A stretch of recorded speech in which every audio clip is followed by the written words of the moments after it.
right now. We just got a bit of news about H.R. Resolution 758 getting passed by the 113th Congress, basically preparing to send weapons into Ukraine to battle Russian forces.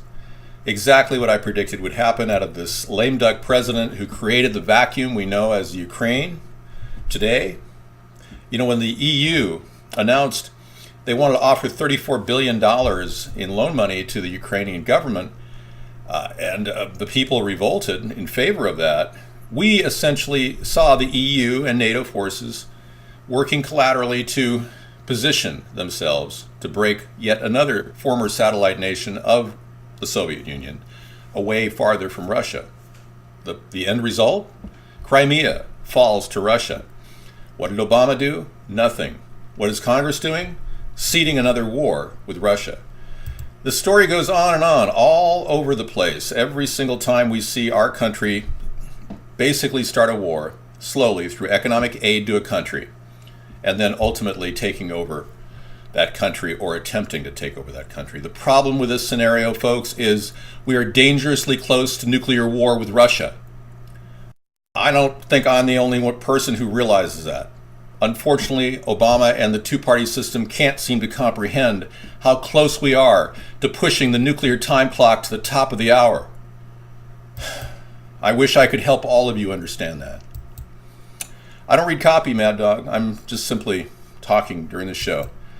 We do a daily show, and like tomorrow is Truth Tuesday, where we talk about issues like how energy is being misused, how we could get much more efficiency out of energy, how the oil companies have purposely made it so that we all get about 25 to 30 miles per gallon, unless, of course, you're driving a Prius and voted for Obama.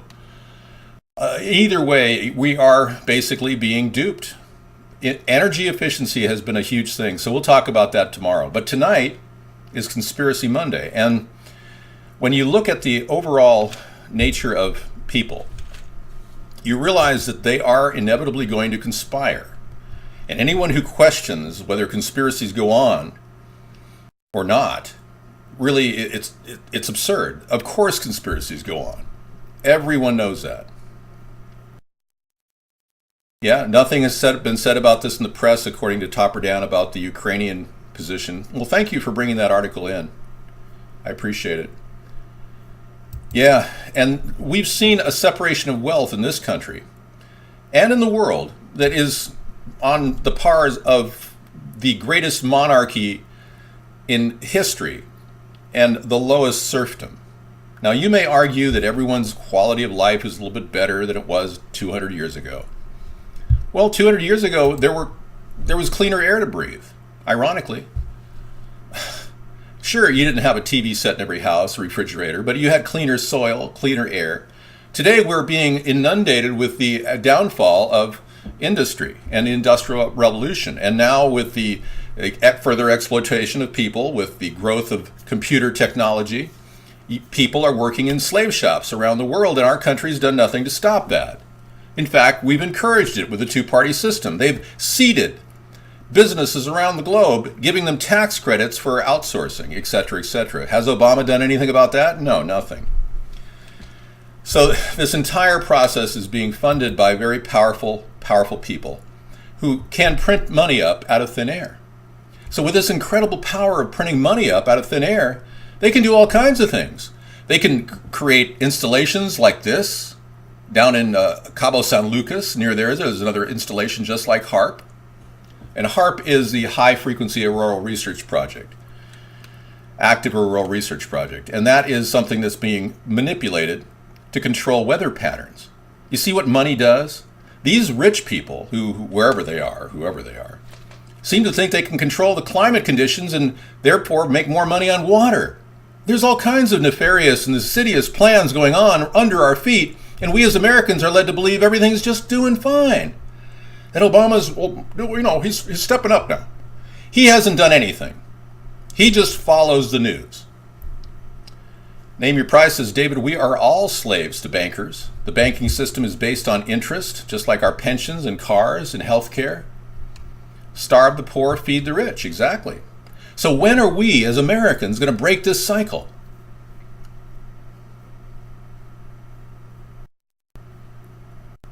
Oh, the Wyatt family. Thank you, Mr. Bray Wyatt, for coming in. Well, thank you so much for offering your protection. That's kind of nice. Anybody who wants to tell their family and their friends about America's Third Party, please do. And bear in mind, when you start talking about what I'm talking about on this show, somebody in your family is going to say, you sound like a whack job, because they've been brainwashed to say that. Anyone who contests you by calling you names, whether you believe that maybe 9/11 was caused by the government intervention, they would call you a truther. If you believe that Barack Obama can't really vet his birth certificate and never really did, you'd be a birther. They have all these names that they call people. So don't listen to those names. You are an inquiring, aware person who has every right to know more. Every citizen of this country deserves to know more. And that's why we do a Conspiracy Monday show where we do ask the big questions. All of the big questions. There's not one question we don't ask. Berkeley hippies are gathering, yeah, and they're getting their asses beat by the popo today. Mad Dog, somebody came into my gaming show today, which we have about an hour and a half before this show, and actually suggested that this is a comprehensive plan to put racial differences at the forefront of the end of Obama's presidency, making the Democrats out to be the people that care about the people and don't want any racial violence against anyone. Well, of course. But what has Barack Obama done? He ordered 50,000 camera police outfits, which are going to cost over $5,000 a piece. That's what he did, which is going to make an even bigger police state. On the heels of him saying just a couple days ago, well, make no mistake about it, we don't want a police state to form in America. This man is doing the unthinkable. He's saying one thing and doing the exact opposite. My eyes look turquoise.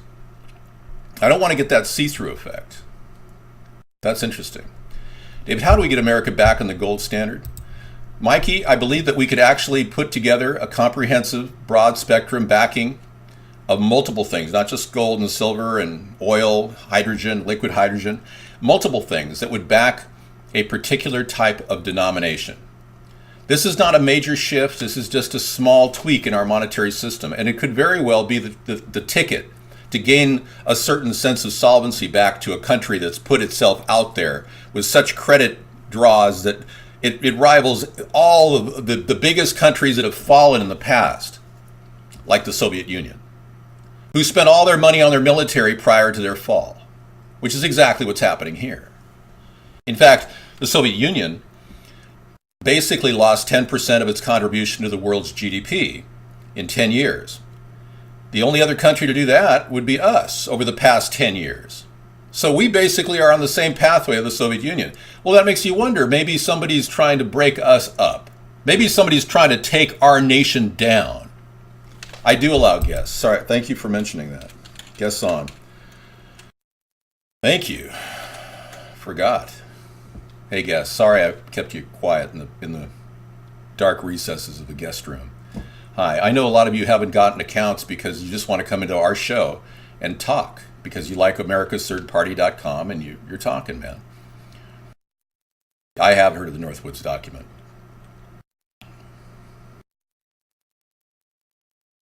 Right, there was a false flag called against Cuba.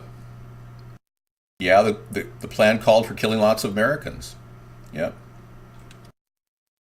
I know, Kennedy didn't even realize it was happening until later. And during that same time period, the Monarch Project, the plan to kill world leaders by the CIA, like world leaders like Fidel Castro, was put into place. John F. Kennedy, incidentally, was killed by a guy who was in the Monarch Project, Lee Harvey Oswald. And I'm going to say allegedly killed, because at this point, even John Kerry believed there was more than one gunman. He's gone on record talking about that.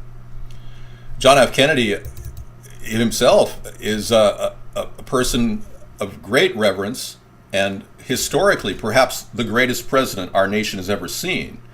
Gathered together and united the country for a very short time period. Yes, he was hated by many people, but at the same time, He was the guy that stepped up and actually warned us about the secret societies forming beneath him. The societies that created organizations like the Monarch Project and Northwoods Project. This is a warning he gave us back in the 1960s about the future of our country. Ladies and gentlemen, the very word secrecy is repugnant in a free and open society.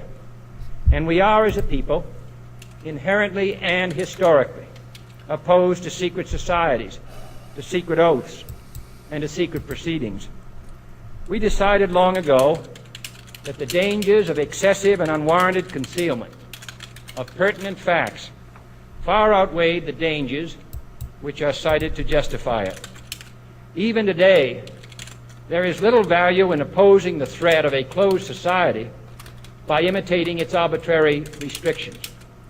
Even today, there is little value in ensuring the survival of our nation if our traditions do not survive with it.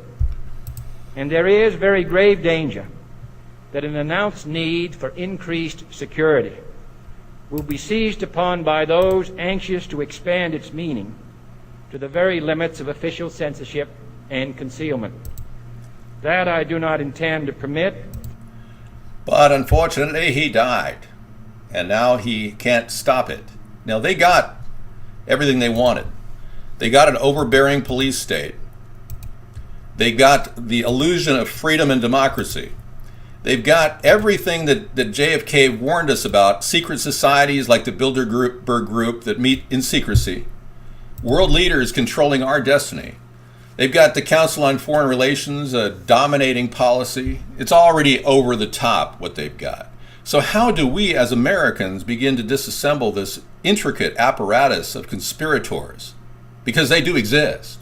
Anyone who denies it is either asleep or unaware of it or perhaps ignorant, period.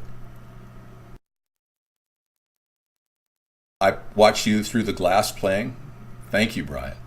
Bray Wyatt saw our tennis game today. Cool. Thank you, man. And I hope I'm able to convince all of you and your families that we do need a true third party in this country, and I don't think we have much more time. I have been tired. I've been working all day. I work from, basically in the morning till when we start our shows. And today I've been working on my renewable energy project. I've got 3 of them in the works right now. And I'm kind of ramping up on them because I really want to get this stuff built. My wig, there's no wig, dude. It's a little dusty. It's the coloring, there's some sort of a lighting thing going on. Yeah, I'm not really sure what's going on lighting-wise, but I got the green screen relatively under control. Well, you're laughing at renewable energy. Well, I'm not, because the price of electricity is going to go up real fast soon. Believe it or not, over the past couple weeks, while you guys were having your turkey dinner, basically Barack Obama was passing a huge amount of laws. 3,415 laws, to be exact, all of which relate to energy and how we are going to put controls on coal mining now. 770,000 coal miners are in jeopardy because of this, and it will impact the electric grid. So you're going to be seeing much higher rates soon, thanks to the Democrats and Obama. The problem persists that we have to come up with better renewable energy solutions. So I'm moving in the direction of, if people don't need as much energy to heat their house, they'll save on their electric bill and they'll have more expendable income to dispose of in the economy. It will help our retail sector grow. So I'm just, as a modern capitalist, I'm just trying to think of things that will sell on the market and that I could produce. So that's what I've been doing. I look ghostly. I've been doing a lot of work with the camera. Let me see if I can do another tweak on the video input here. Yeah, I'm going to change the settings a little bit. It could be the color intensity or the brightness. Yeah, like that. See? It could also be, there's white balance really bad, so I don't think that's appropriate. All right. That's better. Don't you think that's better? I think that's better. Okay. I don't lick my lips. I lick I lick my lips no more than any other human being. Saudi Arabia has the taps running wide open at the moment. It's just to break Russia. We have to keep the Russians trading in US dollars. Yeah. Right? Saudi Arabia is our big ally in that region.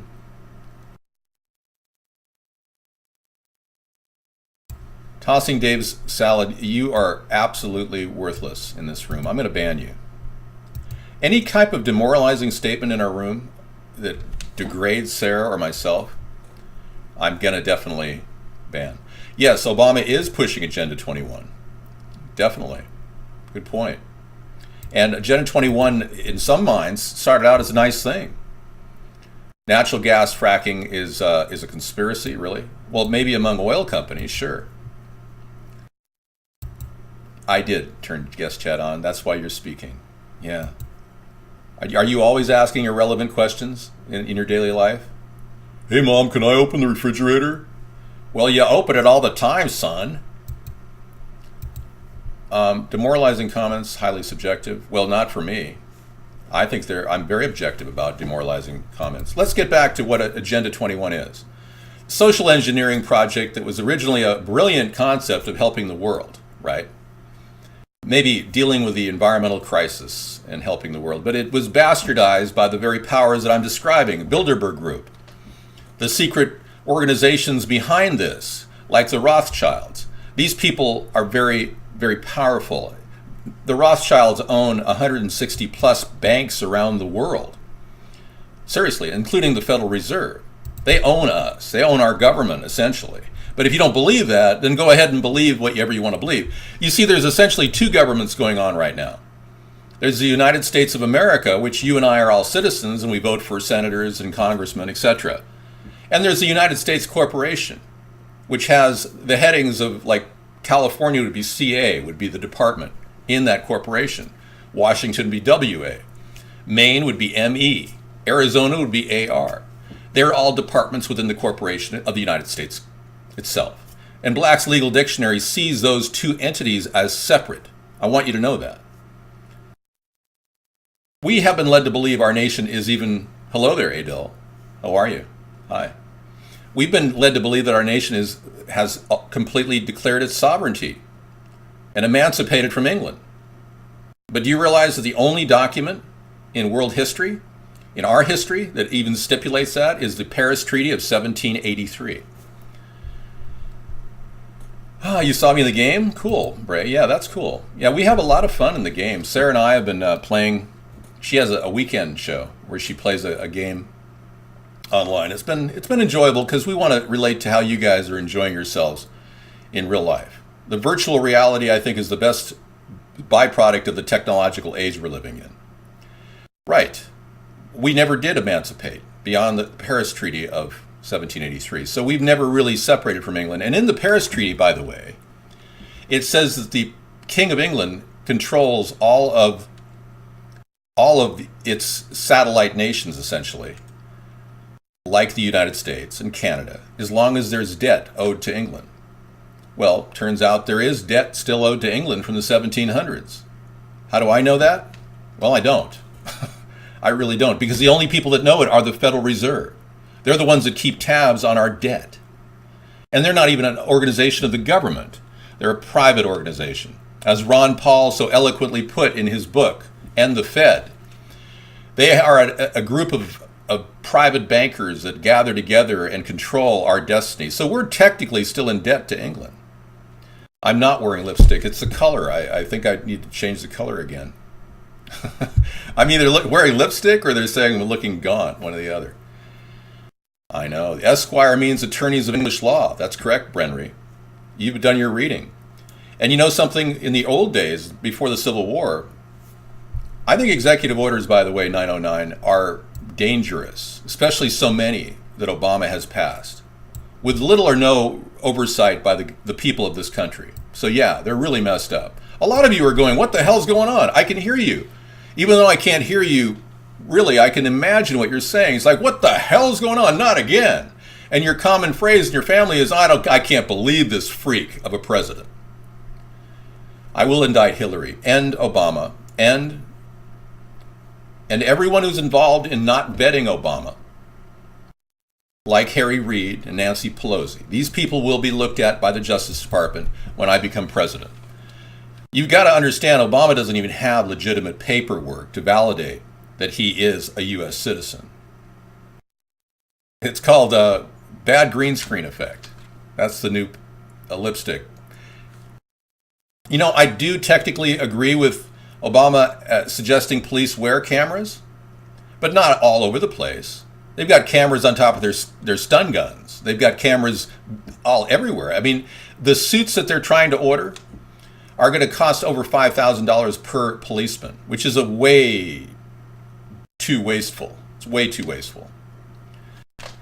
Okay, the U.S. jets are just attacking North Korean tanks. Yeah, that could be a real ramp up for World War III, guest 934. Yeah, if that's the case and you're telling me the truth, you ought to make an account here and download and get that link going here for us to see. This just in. Okay. U.S. jets flown by Iranians might be attacking North Korean tanks in the Middle East. As if the wicked web we weave doesn't get any weirder. This just in. Thank you. Somebody did present this story. Thank you for doing that. Wow. See, we're starting to side with Iran because we have similar interests. We don't want the Sunni forces to take over the Iraqi government regime that we installed. It's ironic that now, enemies of my enemy is my partner. Okay, let's take a look here.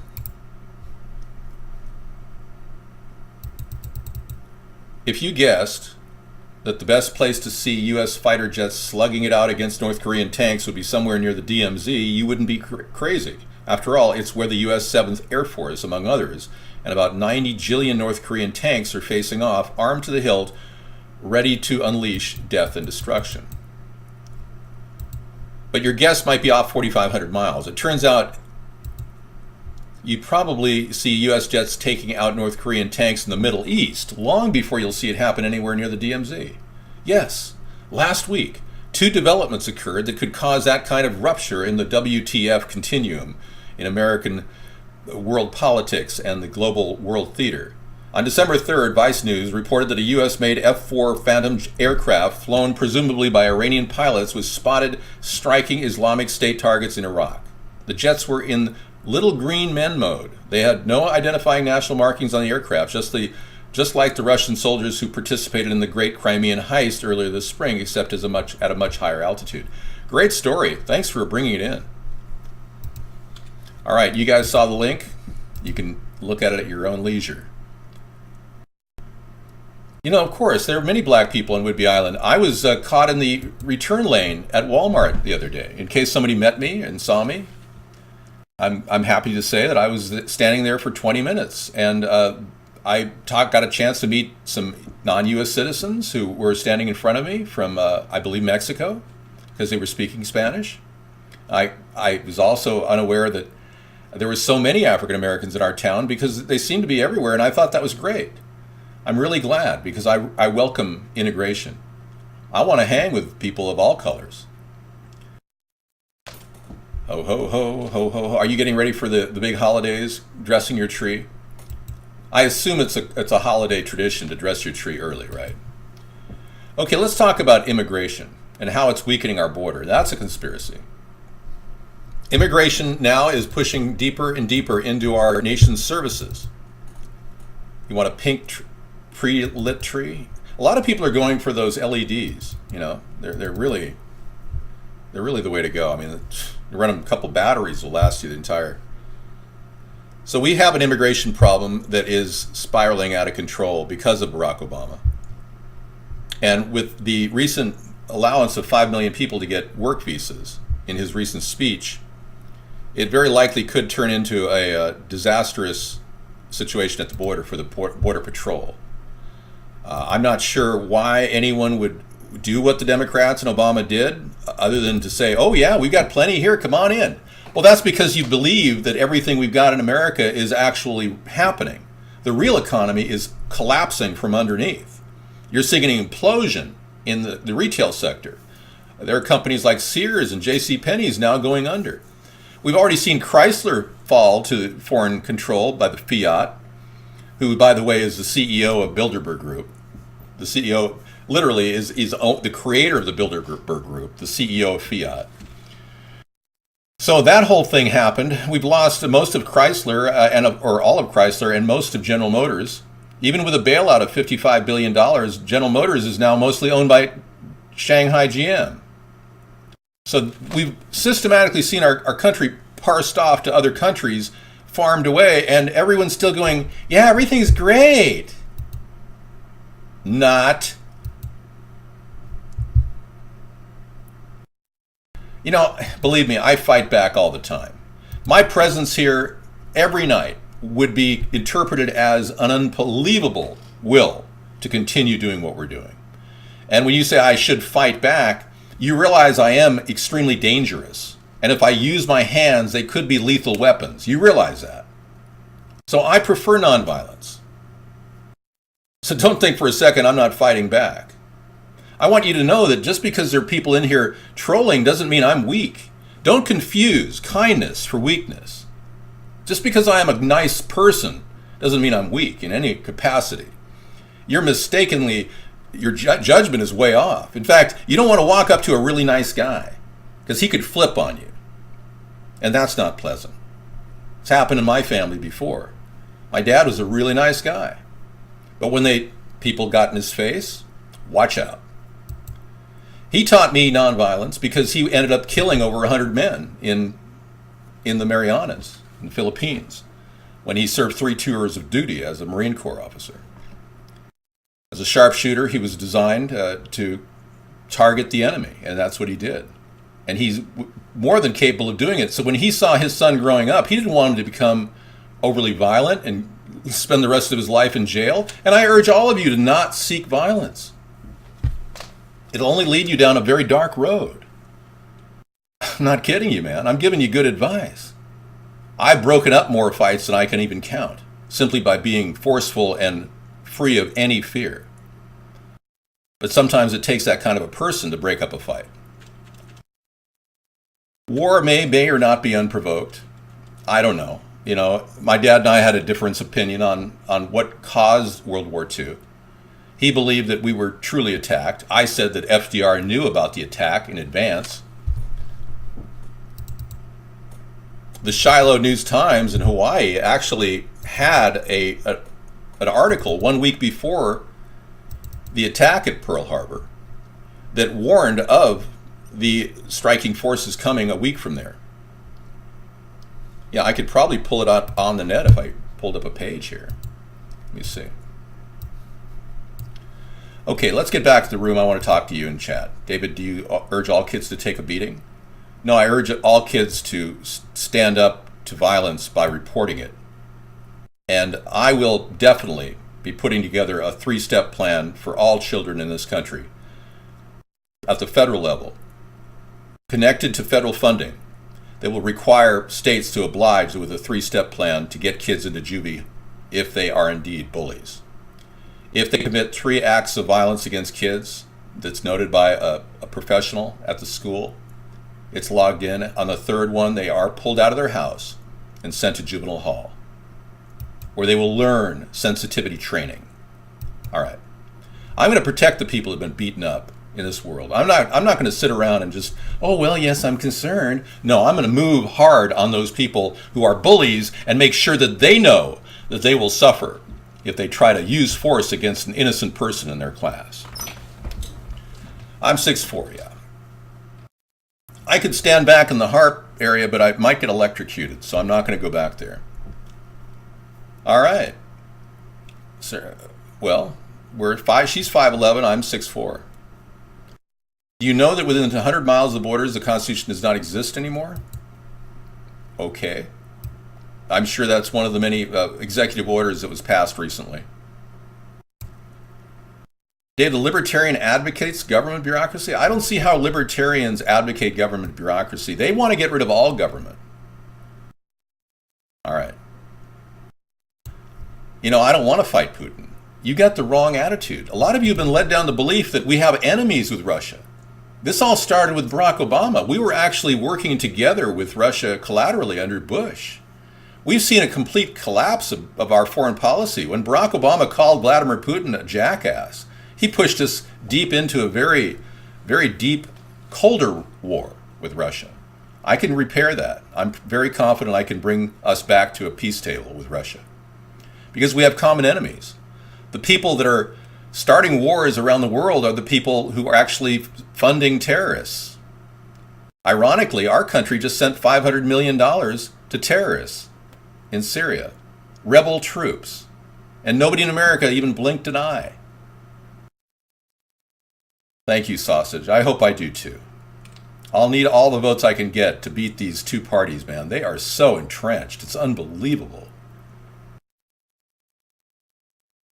Really? In your local pool, they've been resorted to using tap water? It has more chlorine collectively than an Olympic pool. I believe it, yeah.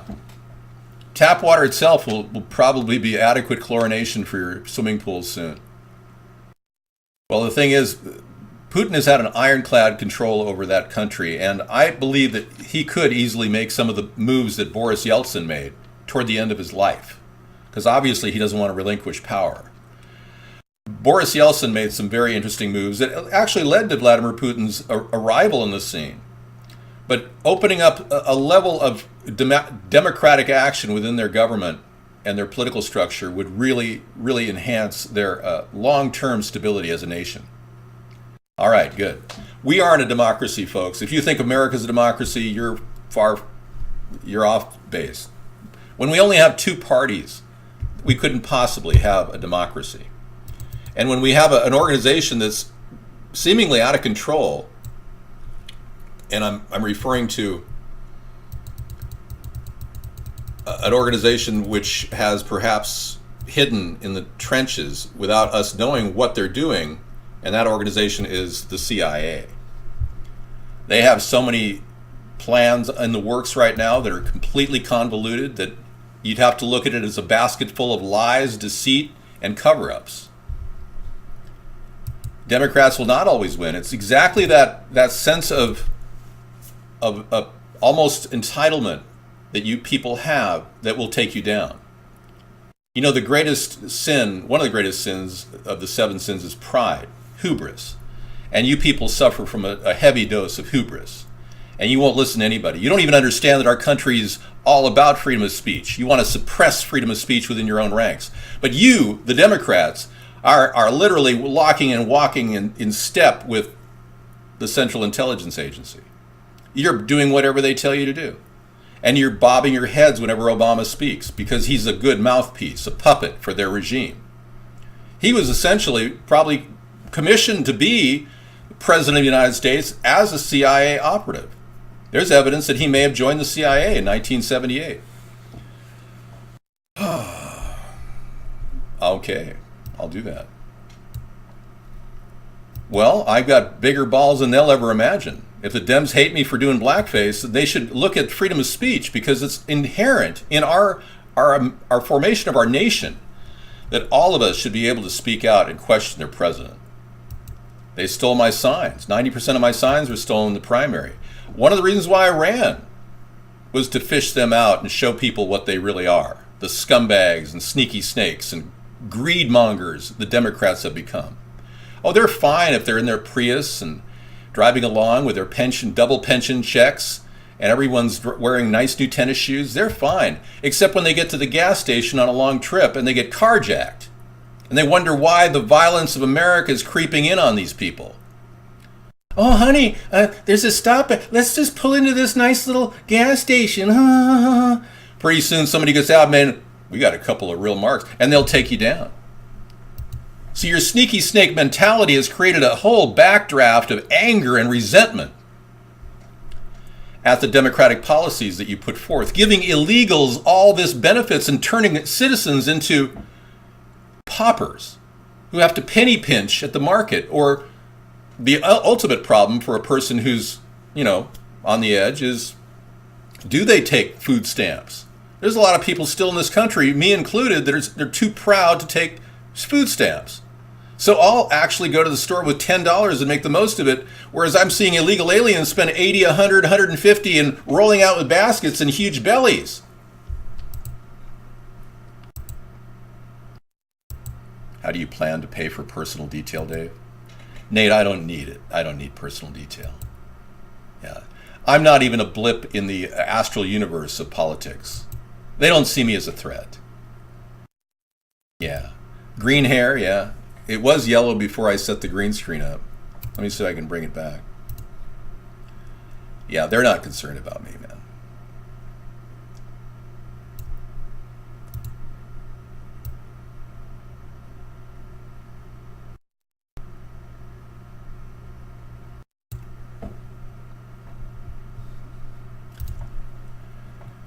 All right, well, yeah, I might as well do green hair. Why not?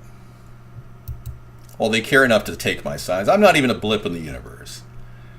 They couldn't possibly think I'm going to be a contender to them in 2016. They've controlled the entire political environment. Money has bought all the votes that they possibly want, and they've got control of the press, too. They couldn't possibly think that I'll arrive in the scene in 2016 with all the press I need to take these weaklings down. They can't defend their arguments. Going against Hillary will be a simple case of someone who knows more than she does. And she'll bob around laughing and smiling and pretending like she's got a big coalition of babbling idiots behind her. And I will take her down on Benghazi. She has no answers for Benghazi. You know what many people don't realize is just a day after Benghazi occurred, Hillary Clinton, as Secretary of State, released basically signed a statement pulling the MEK, the known terrorist group, the MEK, off the known terrorist watch list. Interesting timing, isn't it? To pull the name of a known terrorist group off the watch list the day after a terrorist strike on Chris Stevens in Benghazi. So that's something I'll be asking her about. Sure. I want to know why she pulled MEK off when they had no legitimate reason to be pulled off. They've been on the terrorist watch list since the early days of Iran's history and the Shah of Iran. And there's many people that believe that MEK has roots in the CIA. So if the CIA thinks they can set up side ops, fund rebel troops, fund Al-Qaeda in Libya, become the disinformation source of our entire media, literally embed people in every network and censor the media, and then get away with all this, all the while, and we Americans are just sitting around going, okay, whatever else you want to feed us, we'll believe. But there's a lot of people that are watching the internet and learning a lot more, rapidly learning. A lot of you are voracious learners. You'll go out there and you'll look up information about false flags and you'll see there's no hard evidence. There's no hard evidence that Osama bin Laden was killed on May 1st, 2011. None. Not a stitch of hard evidence. The person that they claimed was him looked 10 years younger. And even the people that were involved in the killing of Osama bin Laden, they don't want to even admit that it looked like him. And now there's another guy who claims that he shot Osama bin Laden. There's so many people that are saying they shot Osama bin Laden, it's ridiculous. But really, what's happening in Europe right now is our country is pushing closer and closer to war with Russia, both through Syria and through Ukraine. We're edging closer to the epicenter of a World War III scenario. No, I don't go to casino buffets. You know, I'm really sorry that you came in the room, Bri. I'm going to warn you right now, and you tell your family that they're on warning too. That anyone falsely stating things about me, attempting to demoralize me, will be banned, okay? So try that again and I will ban you from the room, regardless of your family, okay? Thank you. Wow. Some of the nicest people are some of the worst. And that was true when I interviewed with the media. The people that interviewed me from the newspapers, they were the nicest people ever, even the lady from Cairo TV. Nicest people, and now I hear she's bad-mouthing me. And I hear that the people at the newspapers were just totally just railing me in their newsprint. I haven't even read the articles that were written about me. That's how bad they were. So I keep insulated from a lot of the tripe coming out of the media. Thank you. It's time to get banned? Okay. All right. All right, Brian. We'll go ahead and ban you. Your time has come too. We have multiple accounts. Oh, I'm scared. Well, if Kyra tried to set me up, they never played my interview. 10 minutes where I answered all their questions, and I made sure I didn't have any pauses so they couldn't crop it. I'm an expert speaker, and hello, Sarah. Hi, David. I'm an expert speaker, and I design my responses to be right on, go right at the issues. She was such an airhead, a bubblehead, that she was like, well, now's your time to shine. And I refused to just sit there and talk about racially driven issues. I talked about the real issues that prevented them from ever interviewing me. Over 6 years it's taken them to ever actually get to my front door, and I've been running a campaign for president for 6 years. The news is asleep. The news is not free. We have no free press. We have no open access for the public to talk. We've got a bunch of bubbleheads dressing up and doing makeup and pretending to be so wonderful and caring when they just are the most two-faced hypocrites on earth. I'm sorry. Sarah's going to come in and calm all of you down. It's totally owned. Funkin' Junkie. Well, Oh, what happened? Oh, yeah, sorry. That's okay. It's the plastic laptop holder. A lot of people like this version of me. So I'm going to back off now, and you get a chance to meet Sarah, my wonderful partner Thank in you, life. David. Thank you. Yeah, I'm sorry that they didn't play your video. But Well, I'm not glad worried. that you did it so well. Oh, yeah. With all your responses, so they couldn't crop your video. They can't hack it. They can't edit it without Right. making themselves look like fools. I was that good. Yeah. I'd be glad to give you an example, but I don't have the interview. They do. Why don't you contact Lee Stoll and ask for a copy of the interview? For the video. Her name is Lee Stoll. Her name is L Stoll, LSTOL, at CairoTV.com. Nice. The dance was off the chain, huh? Contact her. Yeah. All right. Okay. Well, good. I got some work done on the renewable energy projects. One of them I'm working on, and I mowed the lawn in the middle of Whoa. December. In the middle of December? Yeah, we have a little electric mower, and I went out there and mowed. I didn't realize it would be this warm.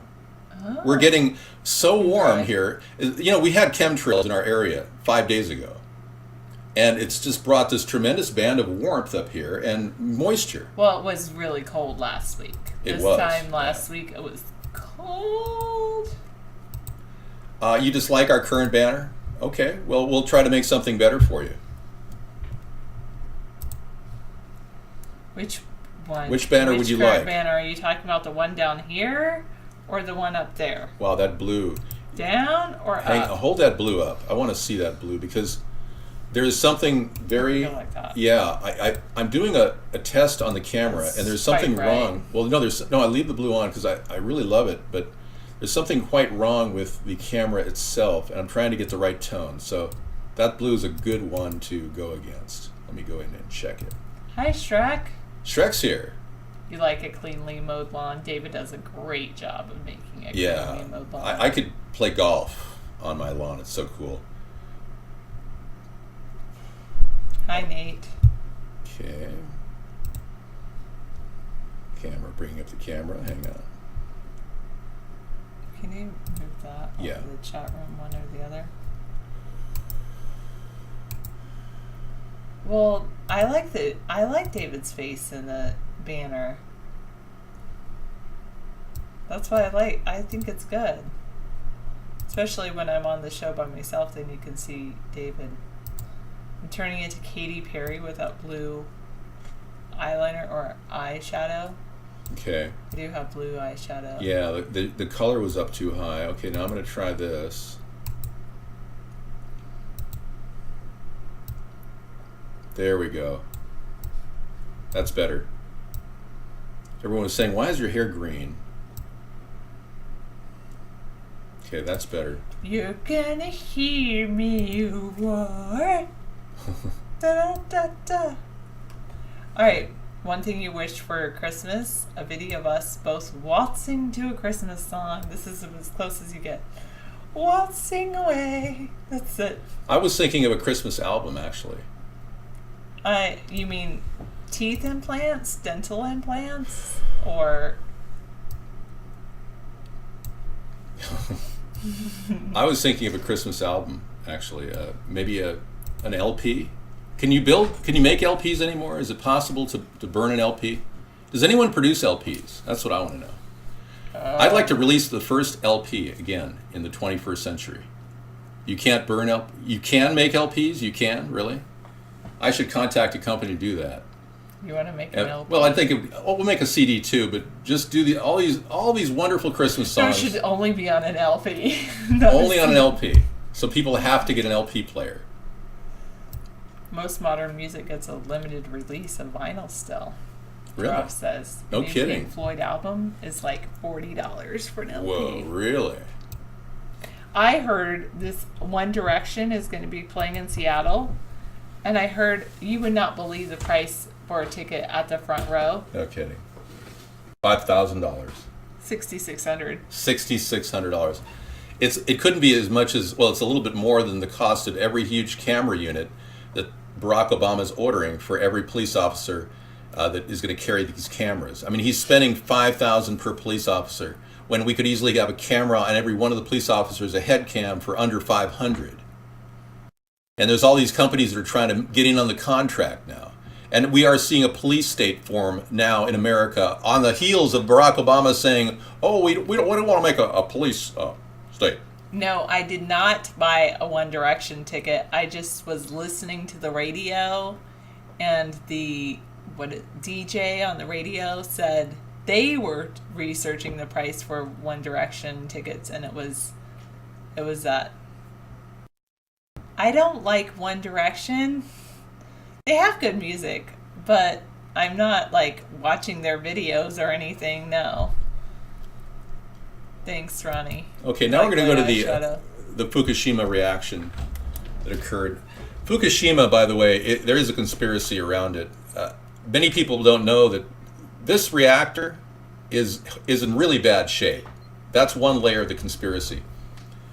This crane right here Which next reactor? to me, this is the reactor number 4 with over 1,200 spent fuel rods. Fukushima, right? And right under that orange rod is where they're going to pull these fuel rods that are still leaking. Whenever it rains, radiated steam go up into the atmosphere and into our lungs. Hi, Mad Dog.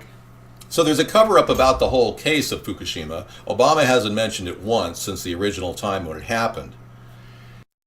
Exactly. Nate is correct. There is a theory that HAARP created the tsunami that took out the Fukushima reactor. That could have been possible. And the technology's there, and we were talking about HAARP earlier, having that ability. But there's this big question: are they trying to kill off the planet? And if so, are they looking at contingencies, whoever these people are, of living underground, or maybe like Elysium, skyrocketing into the heavens, like that movie with Matt Damon that you were talking about? Yeah. Are they planning that and a complete escape from the planet while they kill it in its past, leaving all of us dead? You know, these are big questions. If they have that ability, and they can do that without any question from our people in America, because our government hasn't said boo about this, then what's preventing them from doing anything? What's preventing them from releasing a pandemic-level flu or Ebola vaccine that's completely infecting people around the world? What's preventing them from engineering that? I mean, all of that begs the question, if somebody has that much power with all that money, what are they capable of? And what safeguards do we Americans have to prevent these people from becoming so powerful? Well, we've already let it happen. And the CDC quarantine area is already constructed.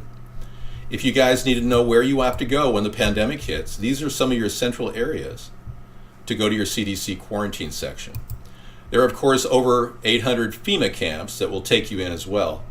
So they've got this incredible ability to do something without us even knowing about it. Yeah. No one even knows that this is happening. And you can't even find, Friday night, we went on Google looking for the FEMA camps, and they're all gone. She doesn't have to believe in HAARP. HAARP is a I bona believe fide it company. exists, but I also believe it's shut down.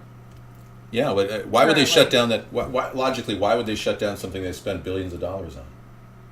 Logically. Because they don't need it anymore. They don't need it anymore. See? That's her answer.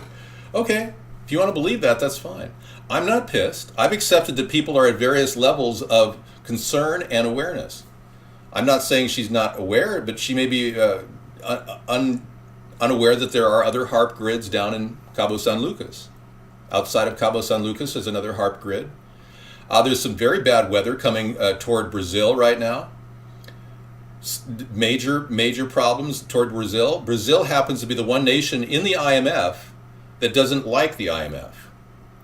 And many people think that Brazil is being punished. Many people think that California is having an artificial drought created to create a food shortage in America. It's right next to HARP is right next to the highway in Alaska. You were up in Alaska, Dan? Why were you there?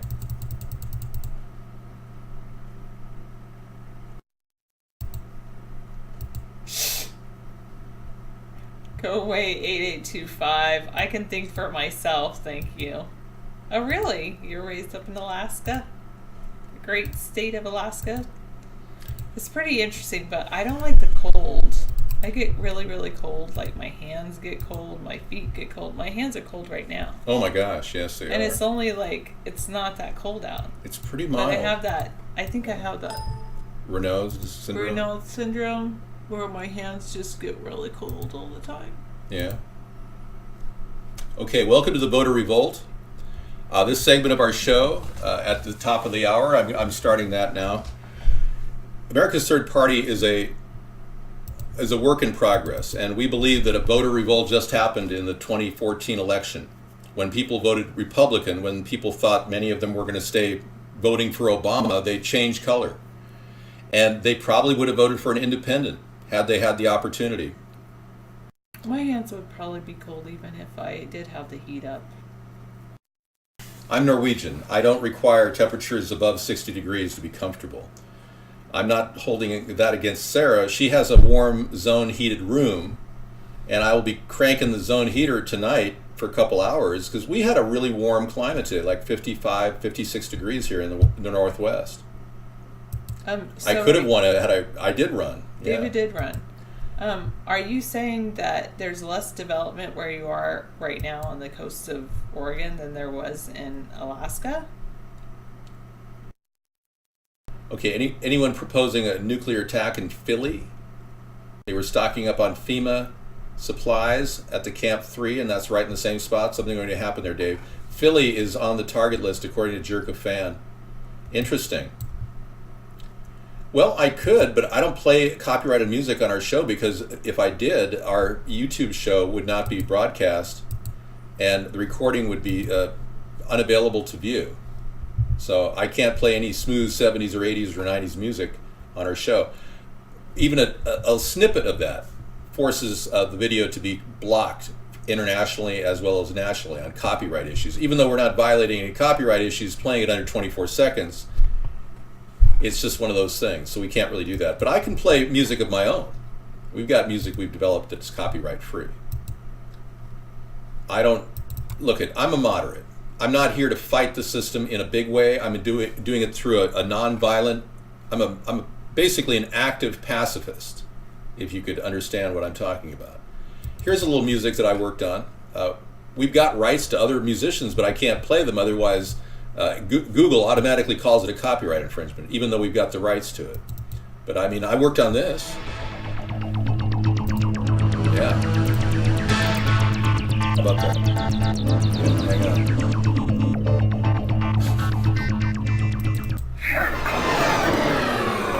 Okay, back to work. Countdown to Economic Collapse, June 17th, 2012. All right, that's our show I did for about a year and a half. I did a countdown to economic collapse in which I was getting, at one point, 20,000 hits a week.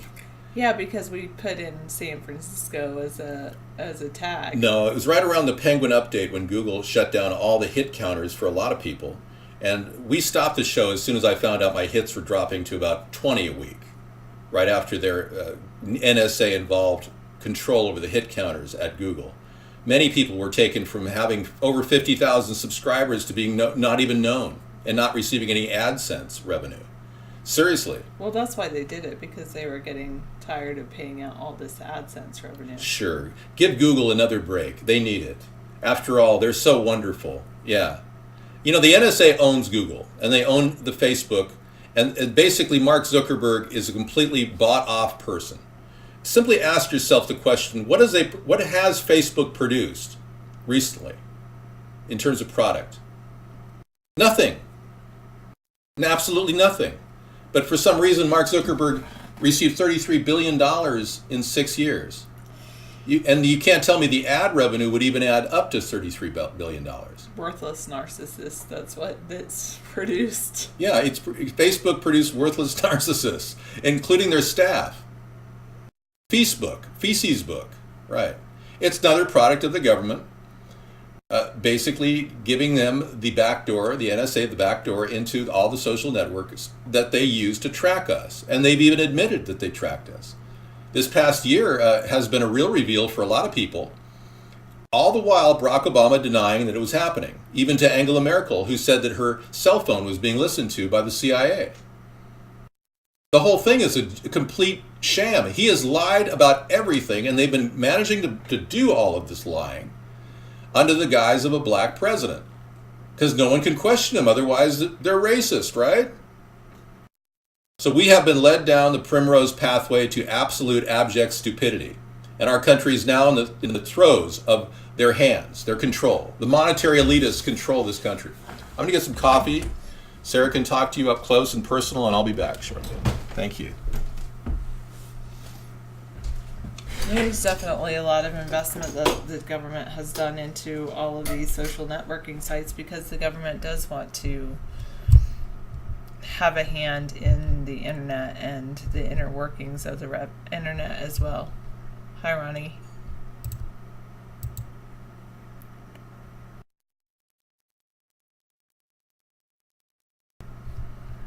All right. Tell us about HARP before David comes back. Well, HARP is an actual facility up in Alaska that does exist. And last I read, you can actually go to, they have a website and everything. And it's, I don't know if it's harp.net. Actually, there's a harp dot. In May, they say the Air Force was going to dismantle HARP. Back in May. So, there was a site that had harp.gov or something like that.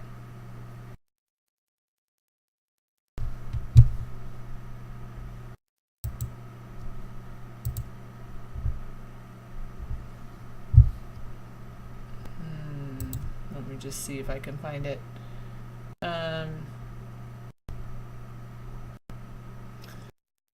They have it up in Gakona, Alaska. It was associated with the University of Alaska.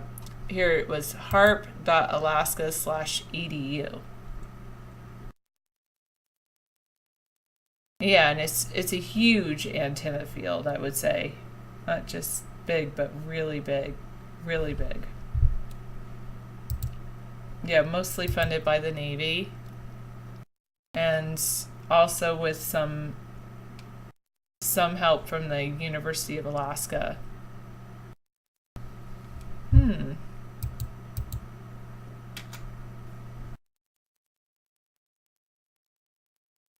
harp.alaska.edu was taking too long to respond. So I don't know if they shut that down as well.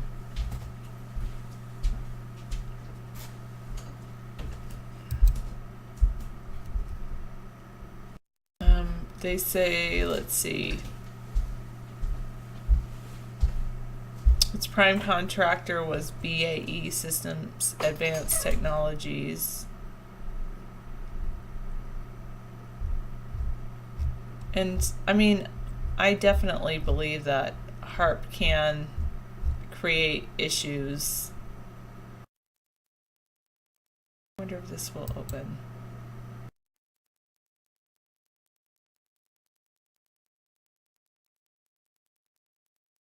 Yeah, I do take a lot of things from a lot of people. And it seems like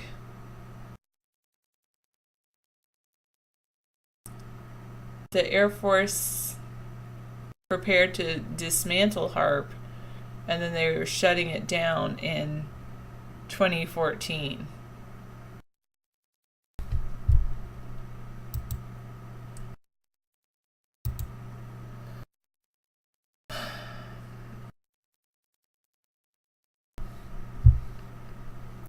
Okay, and then I was going to check out what's happening in the world. I won't turn a gas jet off. I'll leave it on. So the White House and the GOP are clashing over some kind of torture report. Good night.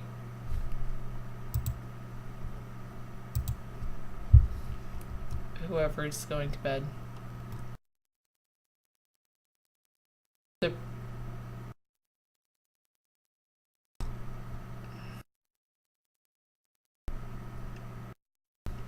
and the U.S. is accusing Deutsche Bank of skirting millions of dollars in back taxes.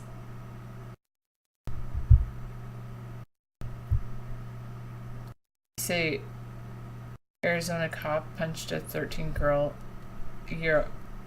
He punched a girl in the face.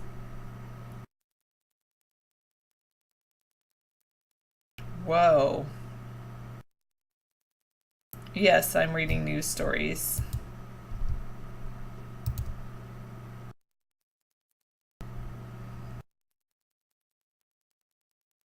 Well, don't be on a diet. Just learn to eat healthy.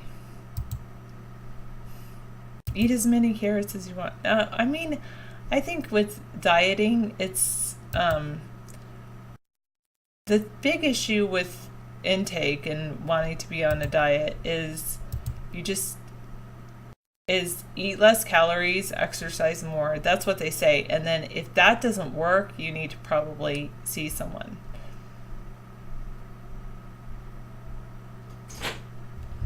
That's what I would say. It's because then it could be something hormonal going on with you.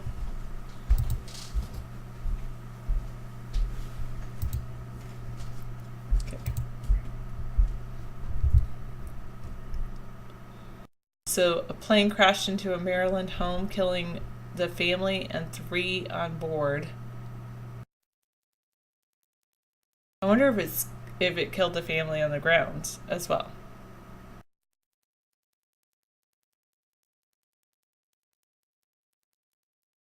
Oh. So that GOP group, what was it? That group that hacked Sony said don't show the movie of terrorism. So that implies more and more that it either was a North American hacker or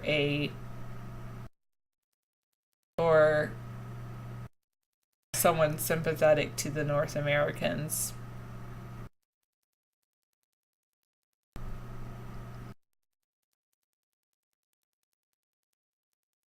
You're having a lot of salads and vegetables, no pastas, no potatoes, no bread, no rice.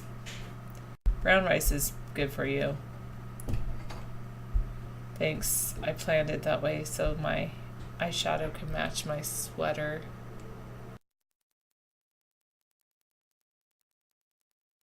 Merck Pharmaceuticals is in a $8.4 billion deal for Cubist, which is a big maker of antibiotics. Oh yes, I used to wear turtlenecks because I didn't like my neck because I have a enlarged thyroid. But it's fine.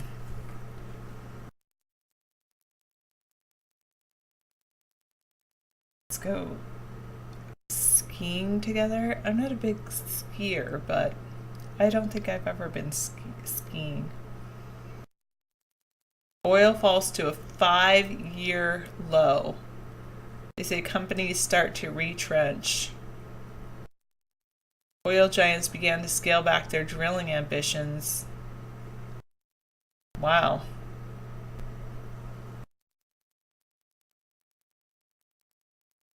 And the U.S. is trying to fund new buyers of homes again.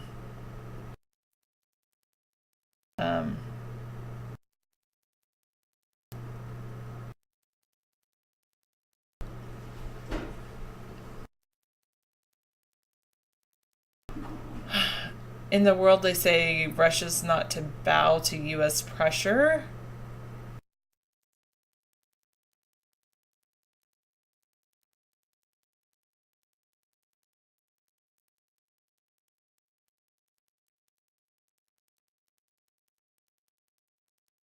Wow. They're wondering if India is safer.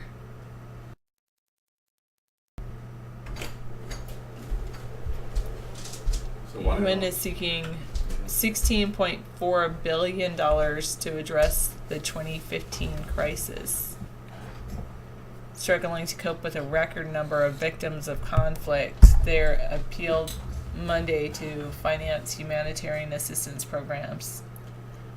Well, I would think the Millennium Directive would have enough funds for that. They must be paying their own salaries more every year. I imagine the UN is already profiting from all the money we're giving them. So maybe they should stop making a salary and start helping these people. Oh. Yeah, that makes sense, Topper Dan.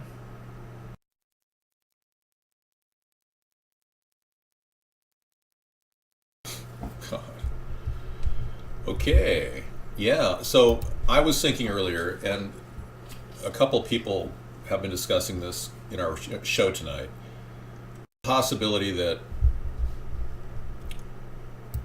the Ferguson riots, all of the different cases of police brutality, even the riots in Berkeley today, are all part of an effort to frame, the Democrats are trying to frame their party around the peace party, bringing racial profiling to an end, which is completely absurd considering Barack Obama has promoted racial profiling at the federal border with Mexico. In fact, federal workers now are asked to racially profile people at the border. So in no way is Obama preventing racial profiling. In fact, unlike myself, he has done nothing. I would actually suggest that every municipal city would not get funding to allow people who are brutal to people to be on the force. So in other words, if someone's been brutalizing people, has a history of brutalizing people, he shouldn't be paid a salary. Otherwise, federal government money would be shut back. All right. No. All right, so I am not a manager at a credit card company. Somebody confused me as being part of the anti-shoplifting team at one of the major department stores. No, I'm not working for a department store. I just do black on Mondays because it's really appropriate. Under this beautiful bright white light behind me is a dark cloud descending on the American government and the American people. No, that's a degrading statement. I'm going to pull that down, man. Anyone who's claiming I look like a car salesman or an insurance salesman is trying to degrade me. You're going to be banned for that, man. I don't buy my underwear at Kmart because Kmart's almost out of business. Well, we have the ability to actually defend our nation. There's laws on the books right now, Guest 594, that would keep illegal aliens from coming into our country simply by not letting anyone hire them. There are laws at every state level disallowing anybody from actually They shut down hiring. the HARP site. The HARP site has been shut down, yeah.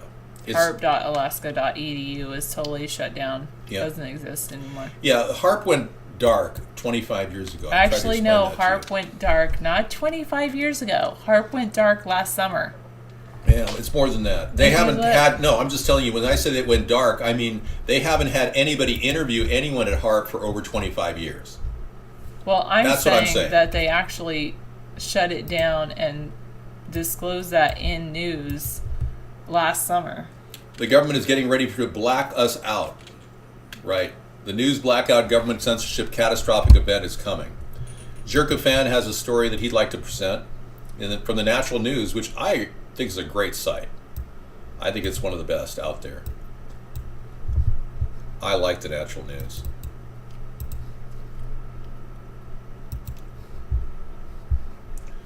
Okay, online news sites to be blacked out during next major catastrophic event. Let's read a little of this article. Let me just look at it. According to what I'm hearing from several sources in my network of contacts, it says the U.S. government is putting systems in place to black out online news sites like Natural News, Drudge Report, Blaze, and many others. A practice run that took place earlier this week in California has already achieved as a result and confirmed the technical ability to do so. The recent outage of news sites experienced by internet users in California was reported by this article on beforeitsnews.com and confirmed by the Washington Times, the Blaze, and other sites. So if they're going to knock anything out, it's this open blogosphere that you and I are using every day to get information out to the American people. I doubt they're going to block our site down because we're riding on an open server. Thanks to Mark Vaughn, we've got the ability to broadcast here as well as Ustream. And we're also blogging on uVlog right now. So if you guys are watching us on uVlog, and of course we have our upload directly to our Google site at YouTube. All right, cool. I'm just concerned that they're trying to frame this about ending racial profiling, which the Democrats were never, ever known as the party that actually stopped civil rights abuses. In fact, our government had a Republican led Congress when it passed the Civil Rights Act in the 60s. So the Democrats were known traditionally as Southern Democrats who didn't care a rat's ass about anybody's civil rights, frankly. So, let's just face it, we don't have a nation of open and honest and free press. We are constantly being suppressed. And if we had free press and they gave us the ability to perform our duty, we'd have a better government, wouldn't we? Think about it. But the Southern Democrats have, they've got a strong place in the Democratic Party, but it's always been a very small place. And I urge all Southern Democrats to join our centrist movement right now. Not because I don't care about civil rights, because I do.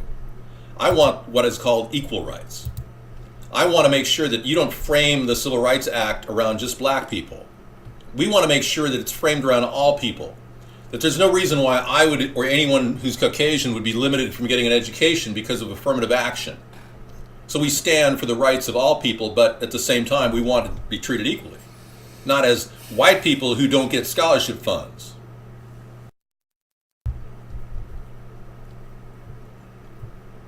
Yes, right. The media is keeping people angry and divided. And they created this duality when they created the two-party system. They've got everyone thinking they're in a democracy when they've got a Democrat or a Republican to vote for. They've got choice, the illusion of choice.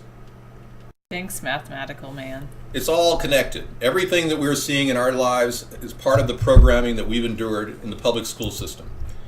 And when we look at the history of the public school system, we know that the NEA was actually at the beginning part of the framers of our public school system, the National Education Association. And who created the NEA? The Rockefeller Group, the very powerful moneylender family, the Rockefellers. They created the NEA. And they've got money ties overseas. They want to keep America basically subpar, kind of in the middle of the intellectual framework when they do testing. So when they do testing, where do we land internationally, approximately? In the middle, or? I can't remember. No, we're in the top. We're in the top 26, I believe. Whatever. Let me see. National tests. I can't remember. I haven't looked at it for a year. A lot of people think we're being dumbed down, and our kids are not getting the kind of education that even my father got. My father had to literally remember the Gettysburg Address. I can say, no, our kids aren't getting dumbed down. You can say that emphatically? I can say what, like... What's your opinion for instance, well, let's just take math, for instance. Okay. Math. When did you learn multi-digit multiplication? Probably in 6th grade, 5th grade. It's 5th. When did you first okay. learn multiplication? In 2nd grade. That's when they're learning it now. Yeah. Well, I was in a progressive school system in California, and they taught a lot of the things that you're learning now. Now it's 2nd grade. Yeah, well, it was 2nd grade for me then, too. I mean, But I did 3rd grade. 3rd grade was the big multiplication table year. I wasn't doing that normally in a previous year. Hi, Blazane. We did our multiplication tables in 3rd grade. So you're saying they're doing them in 2nd right now? So they're pushing learning, kids a little harder, but and fractions. But what are the test scores? Let's look at the test scores. Okay. Well, the test is all new this year. There's a brand new test this year. What was last year's result? Well, you happen to know? Yeah, about 70%. 70. We were 70% of what? Of passing the statewide tests. They don't teach your kids to balance a checkbook. Yeah, that would be a good study course for any kid with life skills. Learning to balance your checkbook is really important. When you get out of, a lot of kids don't realize they're going to get an automatic guaranteed credit line when they graduate from high school. And that gets them in the credit loop. It hooks them in. That's part of the conditioning and programming that goes on. So you immediately get into credit card debt when you're 18 years old. A lot of people do. I did. It took me all of 3 years to get out of that credit card debt, but I took that $2,000 they give every student, and I maxed it to $4,000. I went above and beyond my credit limit. Yeah. Because I was like most people, I'm just going to spend money. And I immediately paid it off once I realized this could affect my future. And I got that under control right away, but I never went into debt again my entire life. It taught me the lesson. Try ITSC. I think that's it. ISTE? ISTE, sorry. Okay. I'm curious. These are the standards. Yeah, but don't they have, I just want to see the results, the scores. Let me search the site maybe. I don't know. Sarah, you are so beautiful. Hi, Candy Rain. Welcome to the show. You are so beautiful to me. Okay, so let's just put it this way. We're trying to get better. Our teachers are working really hard. They are trying to work. They're really working hard at improving our kids' scores. But there's an undertow of laziness among young people today. I don't know how to describe it. And it could be the parents' fault. It could be the media. It could be the game shows. It could be the diet of these kids. It could also be fluoride in our water system lowering our IQ and among our kids, which is a strong bit of evidence showing that fluoride actually has an effect on the neurology of kids, especially, and people. Sometimes I feel like I'm fighting through almost a thick haze of stupidity just doing the show every night. It's almost like I feel like I'm trying to cut through it with a laser beam when it's just this descending level of lack of interest and boredom and apathy, I feel like I'm doing jujitsu cuts and kung fu hits with my words. Yeah. Thank you. Now, this show is not stupid. I'm trying to wake you up. And that's the hard part about doing the show, is how do I wake you up? All right, standards. No, I don't know. Let's see. I can't remember that test. Yeah, I want to find out because I really want to know where we are. You get frustrated here too? Yeah. Indigenous cultures don't have a generation gap. Only civilization has that. It's alienation. I disagree. I think the generation gap has always existed in every homogeneous and heterogeneous culture. The age gap is one of the things that's exploited in our culture. If you're not young, you're not happening, and you're not the news. Seriously. Strip shows the media plays up sex big time to captivate us and to keep our mind off of things. We are constantly living in a world of diversion, or we're being diverted every single moment of our lives. It's not like our ancestors who actually said simple things like, well, we all need to work and we need jobs. And these corrupt pigs in government are just taking all the money that we need to build the jobs. I mean, real simple things back in the day. But now it's like, whoa, well, you're just so overstimulated. I don't know which cell phone or tablet or laptop or desktop to go on at any given time. Topper needs to go? Yeah.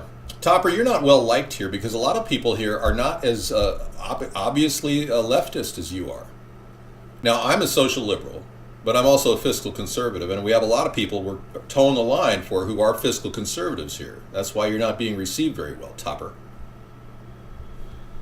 So let's take a look at the trends, 2011 results. Let's take a look at the 20. That's really where I want to look at, yeah. I don't go to the town meetings anymore. I used to, but I felt that a lot of the town meetings were being driven by two forces. One, people who are part of the problem in government, and two, irate citizens who were unable to get a word in edgewise. So you've got the stolid, old-fashioned, orthodox people running the meetings, and we are now here gathered. We will be following Robert's rules. Who is the first speaker today? And then you spend 20 minutes listening to that guy. A lot of the people just sit in the back wondering, could I please have a word to say? And at the very end is like a 10-minute period for people to talk. I know, it's crazy. Small towns, corruption, endemic in our system. One of the reasons why I ran in the primary for the state house in Washington was to show people how corrupt this country is. And was stealing over 90% of my signs. I literally brought it right out of them. And then they thought I was like wide open, so they hit me with the blackface video. Okay. Did it even occur to them that I did that knowing full well that it would be used against me? God. The only way to get any attention in this world is to actually do something a little out of the ordinary, whatever it takes. And in this particular case, we've got a black president who's been using his blackness to avoid questions from the media and any serious discussion on any of the issues, and has coasted along for 6 years on vacation and enjoying the luxury of the White House with all the guests that any person could ever have, and all the support and servants that Michelle could have, 26 servants, and literally reads off a teleprompter, and he's got the entire League of Democrats standing around going, "Whatever you say, Obama. Just lead us to another victory in 2016. Ha, ha, ha. They don't ask questions of him at all. Okay, so in fourth grade, in 2011, which I believe that's the last one they have scores for math, the average fourth grade score was higher than the average international level, and they were in the top 15 education systems in math. Okay, in the top 15. Yes, meaning that 43 nations, 42 education systems. Okay, top 15 and 42. That's not bad. Top 15 out of 57, actually. 57. That's not bad. Yeah, I mean, it's nothing to brag about, but it's not bad. Yeah. So my hat's off to all the teachers who are working hard to educate people. I'm not trying to vilify the teacher. It's a partnership between the parents and the teacher and the student. Well, the thing about it is that there was, it was higher, like in 1995, the average math score, you say, has gone down. It's actually higher than it was in 95 and higher than it was in 2007. So 23 points higher than 95, 12 points higher than 2007. This is a test done every 5 years. They'll be doing another one in 2015 next year. And if it goes up, then they'll think that something is getting better. But if it goes down, what will No Child Left Behind 2 and what will the new Common Core be doing? Making kids take more tests, forcing kids to do things they don't want to do, pushing students harder, yes, or finding the internal motivation of a student and having them discover the wonderful world that is available to them when they get interested in something. How many of you have looked into learning about something and just said, I got to find out more because it's so interesting? Now, it's not going to happen if you have to take tests and you don't even learn from the questions that are asked you. We have a 3-week testing period in our country, which is almost a waste of money because the kids don't even get a chance to learn the answers to the questions. I don't think Obama's helping students succeed at all. In fact, I think he's putting out a level of mediocrity in his presidency, which is setting the tone for the entire country. Mediocrity. Okay. Yeah, and teachers are being, I think that is true, 1202, is that it is important to test the teachers before they're allowed to go in and teach the students, because if you're a teacher that's not drawing, a teacher has to draw from a large database of information themselves, their own information, Right. as well. Well, I mean, that's good. because you can't just draw from curriculum only.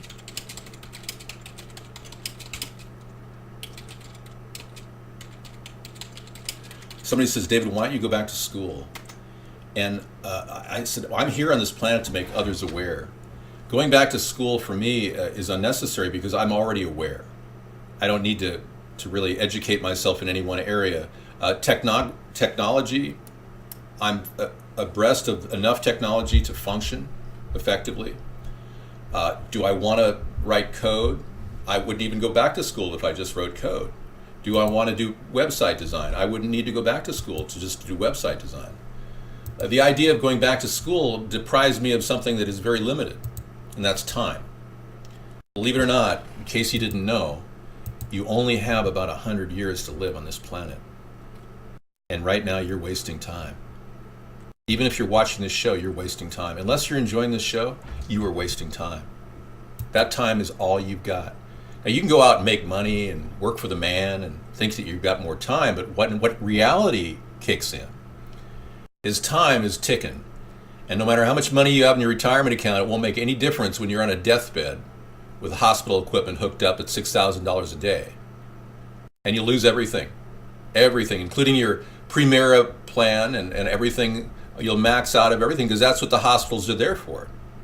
So I'm making people aware of how corrupt the system is so that all of you can have a longer, healthier life without getting ripped off.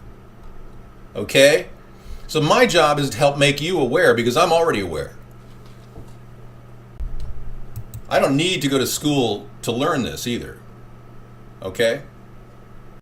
This is real, visceral, guttural knowledge that you only acquire from years of hard knocks and working through the system to get something, that little piece of something that you can hold on to and say, hey, I own this. You can't take this away from me. It's not easy to get, too. And sometimes it'll take multiple generations for your family to own your house or a house. It took my family over 2 or 3 generations just to get out of an impoverished situation, which is created by deceitful family members on my father's side. I've come from a family that has got a lot of bad blood between brothers. A lot of bad, just unbelievable bad blood. And I can tell you it took my family at least 3 generations to crawl back from a very tough situation, which we faced right around the Depression, prior to the Depression. So yeah, I'm trying to help people become aware. It's just a family history that I'm writing about it in my book, but it's so bizarre and twisted that I can't talk about it. It's just too disturbing. Even recently, I met one of my distant relatives, and I had words with that person, but I never really took it to the next level. I was always friendly and nice, and I was just dissed by this person, and I found out why. I did a little digging, and I found out that somebody in his family actually tried to destroy my grandfather. Not my grandfather, but my great-grandfather. And it's just history. Families are not always nice to each other, I can assure you. They say blood is thicker than water, and yeah, so is glue. And so is TNT. I don't want to meet anybody, 963. I don't really like the people in my area. I've tried to talk to a lot of people in my area, and they really are. There's really no one who has this level of awareness that I have. I would rather, frankly, go to other more enlightened areas of the world and visit people. But I'm living in an area called Western Washington. And people in Western Washington just want to get their cigarettes and, kick back with some beer and have a good time and watch, Seahawks game and stuff, and work all the time. And they're hardworking people here, but I don't really touch base with any of these people on an intellectual level. All right, great. And I'm not that social. Frankly, I'm a kind of an introvert, or I'm an ambivert. I'm right in between an extrovert and an introvert. I'm an ambivert. So I don't really rely on people like many people do for people to be around and to exist. When you unhinge from people, you begin becoming more free in many ways. A lot of people carry a sense of how they appear around in their own head. I mean, we have multiple identities. We see ourselves as ourselves. We see ourselves as our parents see ourselves. We see ourselves as our friends see ourselves. And we're carrying around these little versions of ourselves wherever we go.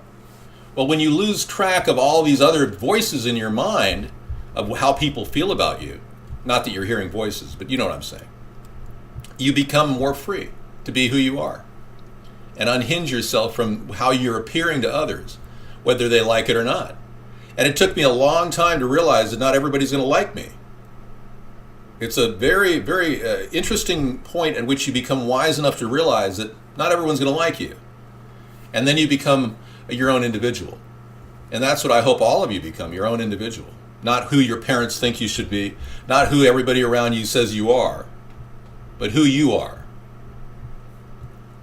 I'm not surprised. Yeah, less than 1/3 of the baby boomers have less than $1,000 in their savings account. It's an indication of a separation of wealth that has never been corrected, guest 677.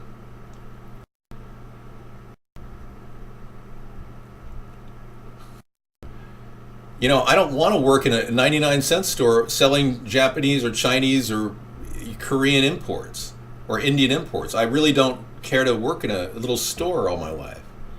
Do you realize what you're doing, a lot of you, by doing what is totally mundane and boring to you? You're trapping yourself.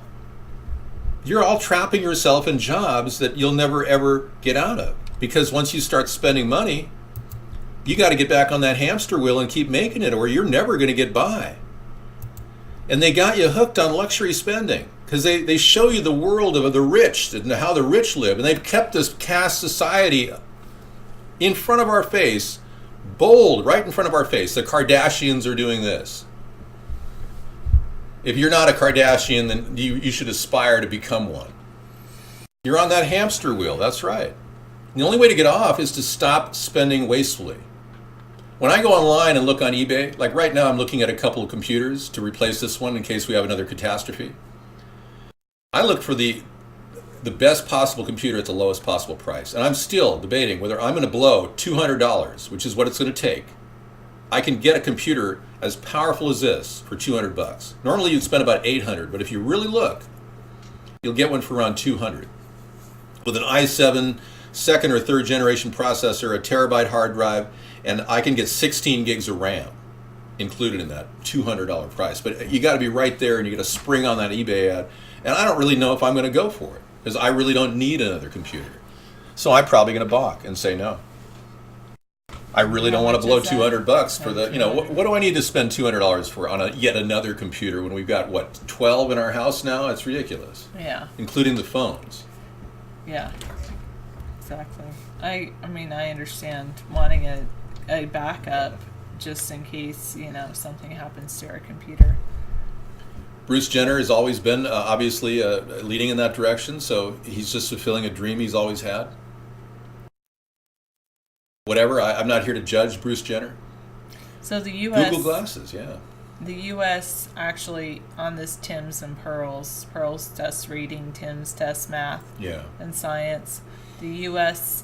was one of only 6 countries to increase in both math and science and reading areas. Oh, good. That's really good. They said, and it actually, overall, the U.S. ranked 6th in 4th grade rating out of all the countries, 9th in 4th grade math, 12th in 8th grade math, 7th in 4th grade science, and 13th in 8th grade science. Wow, yeah. We're still far below other countries, leading industrial nations, which is really shocking. The real telltale sign is our nation is a leading industrial, or was a leading industrial nation, and now we're in the 13th level with training for our young people. You know, a couple of years ago, Bill Gates put out the question to George Bush, 8 years ago, that he wanted more green cards for Indians who are programmers in India to come over here and work for Bill Gates. And he never got it. He wanted 3,000 green cards for just programmers.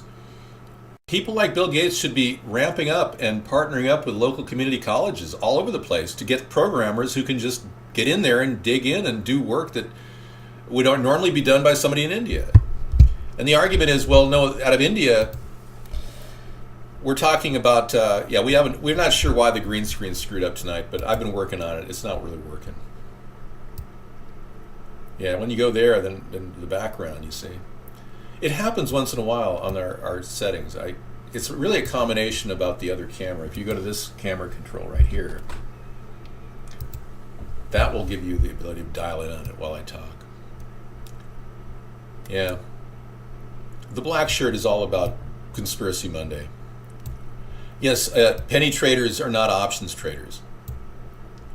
Yeah, I look like in the morgue, like I started the show as in the morgue, and then I went into more color, and they said, David, why are you wearing lipstick? I was like, I can't win. Anyway, I enjoy the show, and I wouldn't do a 3-hour show every day if we didn't enjoy it, you know? Oh yeah, lawyers and options brokers and delivery men for UPS suffer some of the most mental and nervous mental insurance claims, and it's hard on their bodies. The stress really kills. You know, being a UPS truck driver has got to be one of the toughest jobs out there. You win, Dave. Yeah, I know. Look at the smile. Well, I feel good about myself now that I solved that problem. But John Lennon was shot this day. Wow, in 1980. Amazing. Wow. You're beginning to manage the hair. It's just a weird combination. Maybe you'll get lucky. And when you do, you're almost there. Yeah, you're getting there. She's getting there somehow. And yes, the dentist you went to for 20 years just killed himself last year. I was going to say dentists have the highest suicide rate of any profession. I'll be darned. So the statistics about stress and workload, dentists work really, really hard. And they charge a whole lot. And I don't like that at all. I think we should have more public dentists. Really, FedEx they get paid by the box, not hourly? Wow. They got, whoa, little nuclear bomb action there. Yeah. All I can tell you is I really wish dentists would have a set fee of like $100 a filling, not $200. I'm seeing $200 everywhere I go, and you know, when you need a filling, it's going to take about half an hour of their time, and for some reason we have to pay $200 for a half an hour of their time. It's crazy. I know how the penny stock business is, top or down. Yeah. Yeah, it's you con people into buying some stock that's going to go down from one penny a stock. And you convince them that this is the best value for their money, and it's just not working. Robotic dentist booth in Walmart. Yeah, that would be cool. I wish we had robotic dentist booths in Walmart. Do we? I don't think so.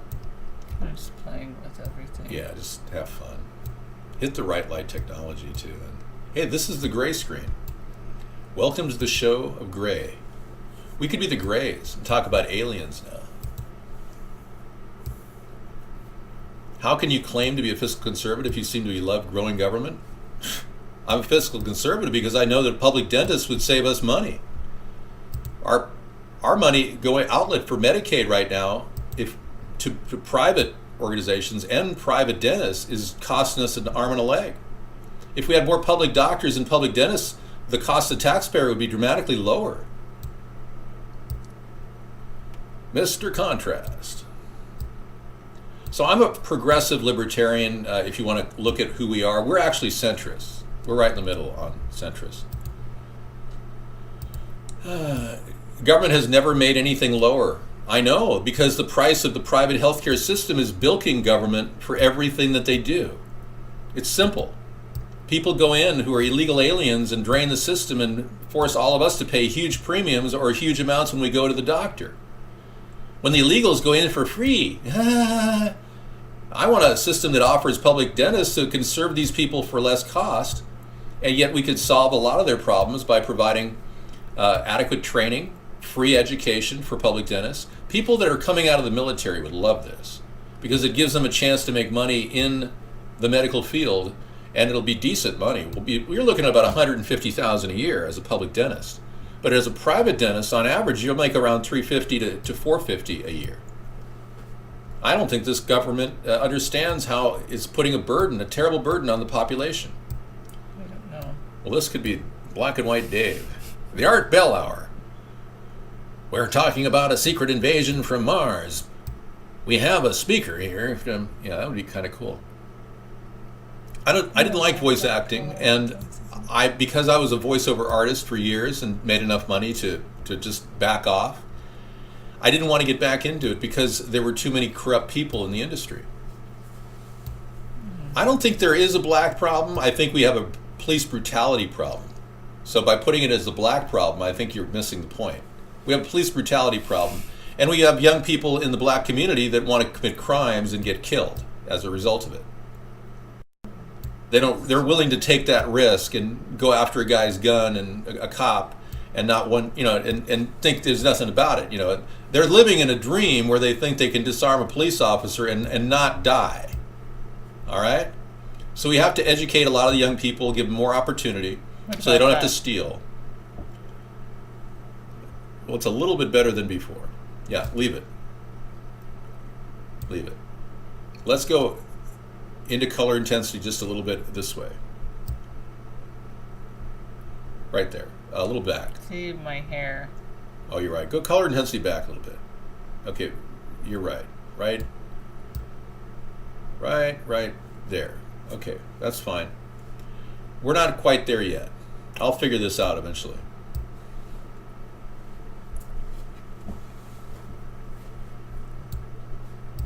Well, you can't say the problem is with any one minority. You're saying Vietnamese American minority is the problem? That's absurd. Many minorities are profiting a great deal from our country, bringing their family members over here as immigrants and getting away with it with a very liberal Congress and a very liberal president. And I really mean that the Republicans and Democrats are starting to fuse at the hip when it comes to issues like immigration. They don't seem to care. Even though there seem to be a part in many different areas, it's almost like they just rubber stamp everything because they want to spend more money to help the corporate people that got them elected get more money. And Border Patrol is not safe. They did a study of Border Patrol agents a couple of years ago, a lie detector test on 10% of the new recruits. 61% of them did not survive the lie detector test. They failed. 61% failed the lie detector test of the young recruits joining the Border Patrol. So you can only imagine how on the take our Border Patrol is. We got all kinds of open border issues. I mean, my concern is creating a fence, a 1,000-mile fence along the border with Mexico, and also engaging in a policy we call fast-track naturalization, which will give anyone from another country an opportunity to become a U.S. citizen if they pay a big fee, like $1,000, and then take the 6-question test in their home country at our embassy. This will drive people away from our border to get their actual legitimate citizenship, and they can become dual citizens and come over the border legitimately, driving over in a car, as opposed to climbing over a fence or under a ravine or getting found floating in the Falcon Lake. Welcome to the Alien Dynamic Sparkle Show. Where's my... It's the Sparkle Show. One. I have to get my other webcam. All right, wow. So what's we the lost our camera? advanced one? It just totally fried on us? No. What happened I'm to trying it? to get my other... What isn't it here? Yeah, that's it. Yeah. That's the C210? Yeah, there you go. Is Uncheck it the C210? Yeah. No, I don't want the C210. I want... Well, you have to go back to original camera settings. Go to cancel out of that. Let me do that. Well, sir, you've made quite a I know. little thing of this, haven't you? Yeah. Wow. You did such a good job with the filters today. You're making me dizzy. I'm starting to have random brain synapses. Don't do that. I'm not going Get to. Get me the camera. Coming. Thank you. Just hit right light technology. I know, I'm going to right now. Just take a couple more minutes to do it. Yeah, I will. I'll take as much time as I'd Yeah, like. things are so Thank much you. better now. Well, I'm going to fix it now. Oh, yeah, no problem. Dave, what will happen if you don't sign up for Obamacare by the required date? Nothing. You will have to pay a $2,500 fee, but it'll come out of your employer's taxes when he makes his withdrawals from you. You won't be in the system. If you're not in the system, you'll end up paying $2,500 out of pocket as a tax. Now that's if you make over $62,000. If you make less than $62,000, you won't have that problem. You'll simply be absorbed by the Medicaid program. You can ask for an exemption because your income is less than $62,000. Oh yes, indeed.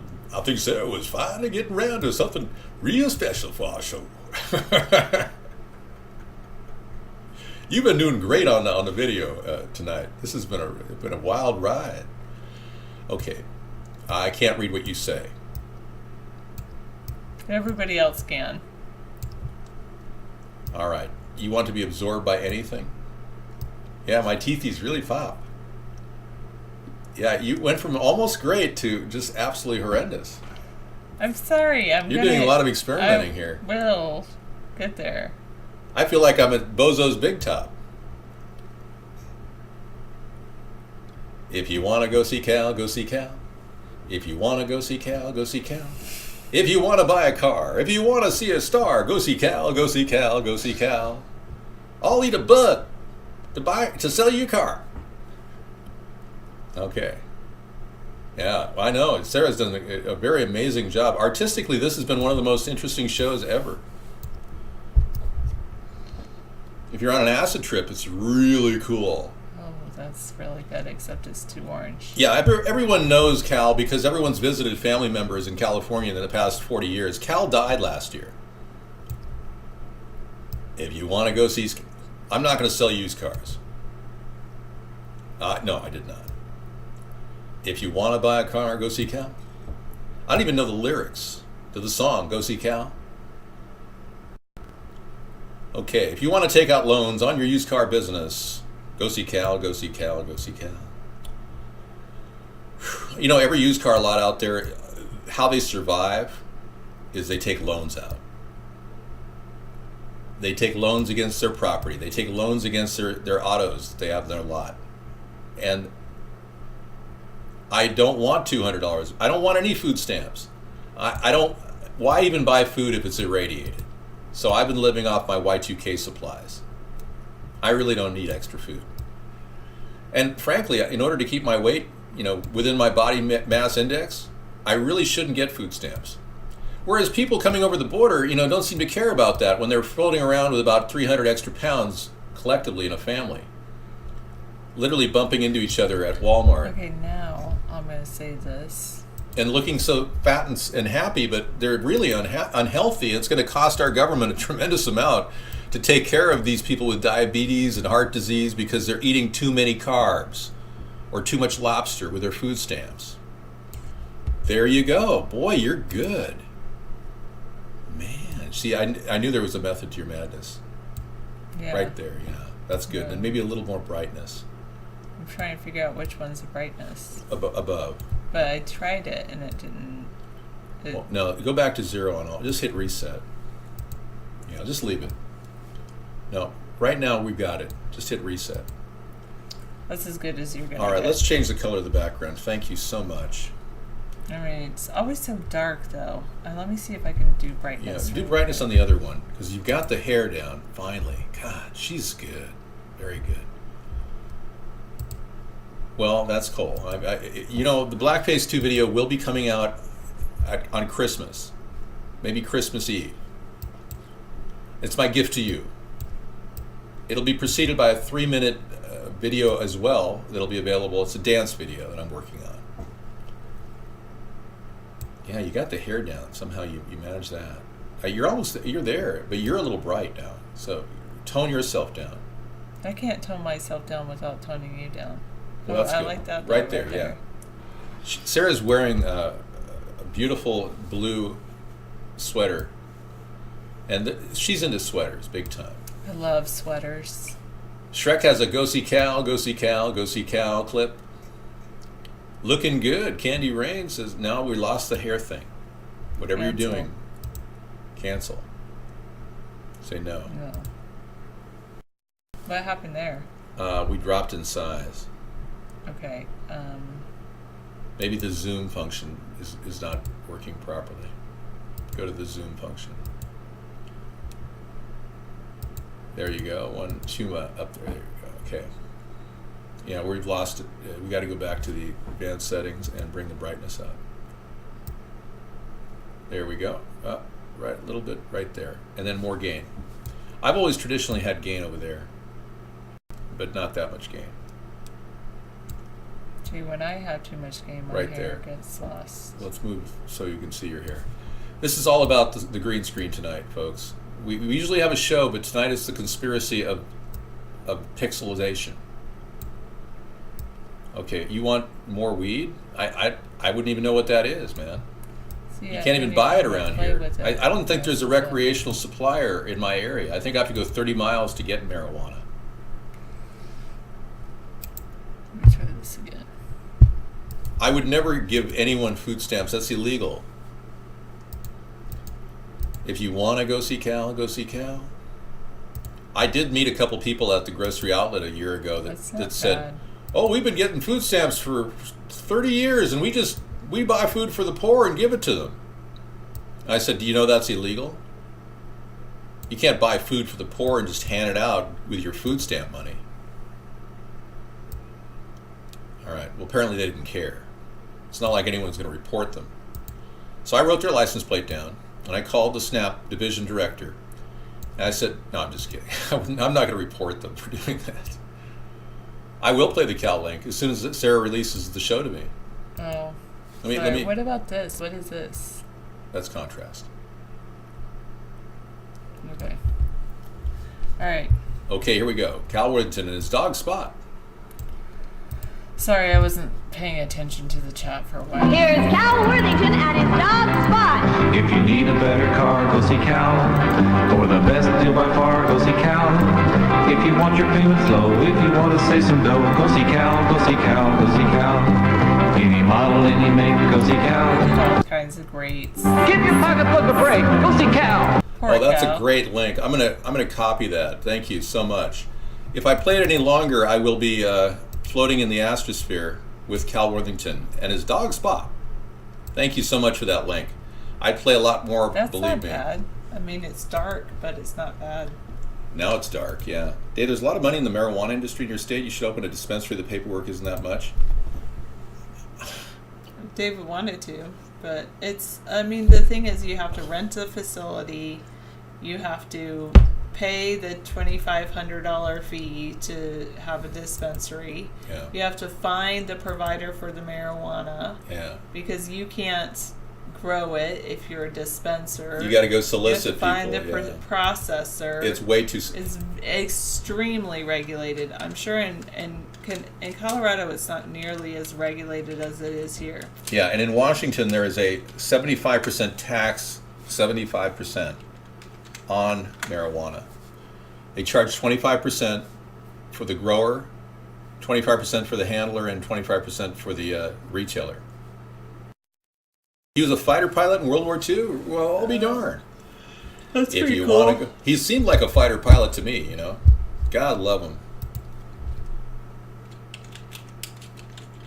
Because I don't want to be number one, putting this party in jeopardy by having marijuana plants, which, by the way, are still a federal felony at the federal level, in my possession. I don't care who you are or what state you're in.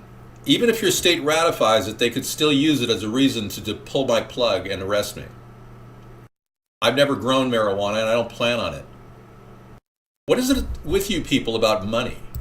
I don't understand. You seem to all be literally begging for more money. I don't want in any way jeopardize the hard work we put into this party by making some illegal operation at a federal level in my backyard. That's crazy. You just all seem to really want money. And it occurs to me that that's part of the conspiracy going on here. All of you are basically trying to provide for your families and get more money so you'll have, in your mind, more freedom. Wow, he trained pilots who became some of the America's first astronauts. Wow, amazing. Wow. So Cal Worthington trained pilots that became astronauts. I'm not going to be a businessman. That's the point. If I can't make money the old-fashioned way, produce a product that people like and sell it, and I don't mean marijuana. Marijuana, is that what you're saying? And I don't mean marijuana. I don't. Because to me, it's not a product. Or coke, or whatever that is. It's more like a. It is a product. It is a product, but it's not something that takes any ingenuity. Well, it does take a lot of ingenuity to grow it. It takes a lot to grow it. That's true. Yeah. Well, the more I think about it, do I become a producer of pornography or a producer of pot? I mean, of course I'm not going to become either. But I mean, seriously, both. Become a producer, because you want a lot of money, right? So you either have to produce porn or pot or both to get a lot of money, right? So that's what you need to do. Gary Johnson has invested, the guy who ran for president in 2012. It does take a lot to grow marijuana. He invested in grow operations. That's what I've heard. It takes a lot, especially if you're breeding for different strains, right. And the cannabinoids, the THC. And you got these people, regulators in Washington, that come by all the time checking your THC levels, checking for mold. Well, I'm glad you tried 8977. It's just because you probably could have grown a peanut plant if it was a raw peanut. So you think I'm a businessman in my blood because I find cheap houses in Vegas and flip them in my mind? Flip houses in your mind. Travel with Dave at Trulia and various other websites. That's pretty funny. Yes, we can't win with a camera, meow. Sarah just spent the whole night. She's off camera. She's not even in the camera. Well, especially because I don't know how to get the camera to be full screen too. I mean, I think it's because we have our, it is our type of camera, the Logitech 9000. Right. Well, we could pull all the way back, and then we become these people, and it actually shows a little bit better in terms of quality of production. When zooming it changes. But now I'm going to run my hand at this. Sarah and I have been playing with a green screen all night long. For some reason, it got tweaked when our computer went belly up last week. I'm still holding the hair. Yes, the luminosity is way off. I was playing with it, but it's holding its own. That's good. That's probably good. Right. Better. I-607. Well, you might say we lack morality since the 70s, but we also have since Roe versus Wade, but we also have a much lower, it's because I'm wearing blue makeup. We have a much lower crime rate since the 70s, since Roe versus Wade. I'd like to see traditional family values restored to Americans. Sarah and I are living an untraditional relationship. We're in a partnership. Yeah, I'm sure a lot of people judge us for that. I don't really care if they judge us for that. I don't live in their minds. I live in my mind. Exactly, 209, and that's what's preventing us. I mean, if marijuana was not federally illegal, or still if marijuana did not violate federal laws, don't worry about my eyes, because I have green or blue on them. No problem. So it's just gonna show through anyway. Then I probably would grow marijuana. Yeah, and I don't think it's appropriate. Sarah's a teacher. I don't think it's appropriate she be part of that type of thing. We're being really careful with America's Third Party. We want to maintain 100% FEC compliance, and the last thing I want to do is give them a chance to target us. You know, had I had kids and this house that I have where I keep my public records, been in a mortgage situation, there's no telling what could have happened to me during the recent attack on me at my personage. You know, many people are calling me names that I can't even imagine calling somebody a racist simply for impersonating a president. But they are, and they're doing that. And it wouldn't be so shocking to me to see people who do things like outlandish things get attacked with government agencies sweeping in and doing things. So I don't have kids, so CPS doesn't come to the door. I don't have any mortgage, so they can't buy the mortgage out from under me and take me out, because they've done that to a few people. I met a presidential candidate in 2012 at the Americans Elect Conference in San Francisco who literally had his house bought out from under him by General Motors because he was creating a business that created a vehicle that gets 75 miles per gallon. One of the best conversations I've had, J.L. Mealer, and he's still running for president. He's a constitutionalist. jlmealer.com, I think is his website. Mealler. J.L. Mealer.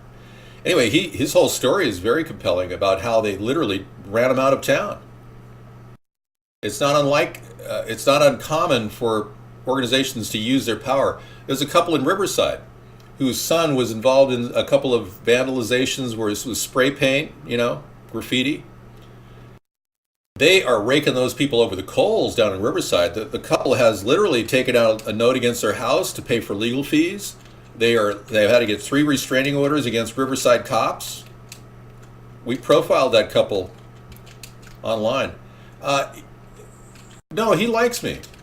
Yeah, he actually he understands my perspective, and I think it's great that Rocco likes me. Yeah, we had a great time with him online one day. He called in, and we had a great conversation with Rocco. Tell him I told you so too. Yeah, Sarah used to live in Riverside. Yeah. No, I'm not becoming an MMA fighter. So these recent uprisings in Berkeley have a lot of people concerned. Uprisings in Berkeley? Yeah, I wanted to talk about that because it kind of dovetails into my discussion about how they're creating the environment to frame the Democrats as people that want to support various races from avoiding racial profiling. Of course we don't want racial profiling, but they're not doing anything to advance that. They just say that they are. Okay, Berkeley riots. They say there are riots everywhere. How do we know that's even true? Eric Garner and Michael Brown deaths have sparked rebellion among the white liberals down in Berkeley. In Berkeley? So now it's front page center news. NBC's got the story.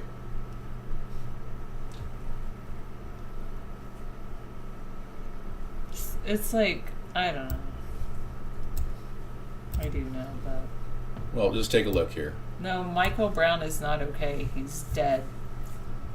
Yeah, he's no longer living. Mission Inn. The Mission Inn. In Riverside. Okay, let me bring it in again. New protests and new violence overnight against police killings in Missouri and New York. Hundreds of demonstrators in Berkeley, California took to the streets, some of them breaking windows and setting fires, and later made it onto a freeway and actually blocked traffic. Police made at least 8 arrests. The protests follow the grand jury decisions not to indict officers in the deaths of Michael Brown and Eric Garner. All right, so the whole thing could easily be rigged. The decision in the grand jury decision could have been rigged. They could have easily created the media press coverage of the Ferguson. Remember when Ferguson first happened, Michael Brown was killed? The people weren't that upset at all. And generally, over time, it got worse and worse. And then you saw Al Sharpton meet with the stepfather of Michael Brown. And an hour later, the stepfather gets out and starts inciting a riot. I do believe he is a shill, that's correct. So it's just constantly being fomented in the news. They've got the power, these people, to create big stories out of little stories. And when hundreds of people are breaking windows, yeah, these people very likely are paid to go in and be incendiary or inciting riots. They literally are paid to do this. It happened with a WTO convention here in Seattle in the early 2000 era, in which paid anarchists were shipped up from Oregon just to start riots and make it all violent. It was a disaster. One person died.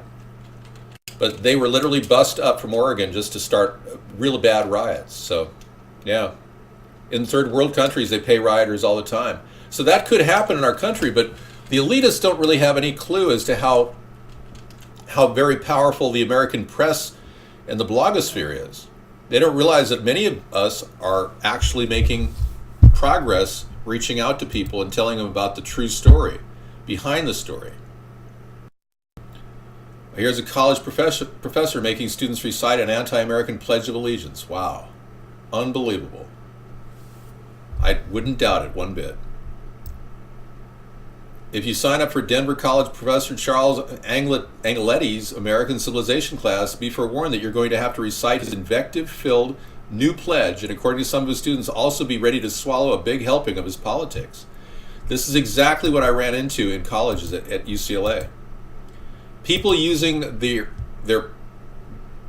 position to spread their Marxist beliefs and run off at the mouth about our country in a negative way. I had a professor who had a master's degree from Rutgers at one of the universities I went to that told me that East Germany was the greatest country in the world. And I said, how can you qualify that? Hang on. I'm just moving it over. And the department head said, well, he can do whatever he wants. So he could espouse Marxist communism every class covering public policy? Oh yeah, he can do whatever he wants. That was the same response I got from the department heads at UCLA in political science. I confronted them. I said, you are using a very powerful position influencing young people to promote communism. Okay. Very, very crazy. Yeah. And if you have to leave college because of it, a lot of people are having to face these tough questions.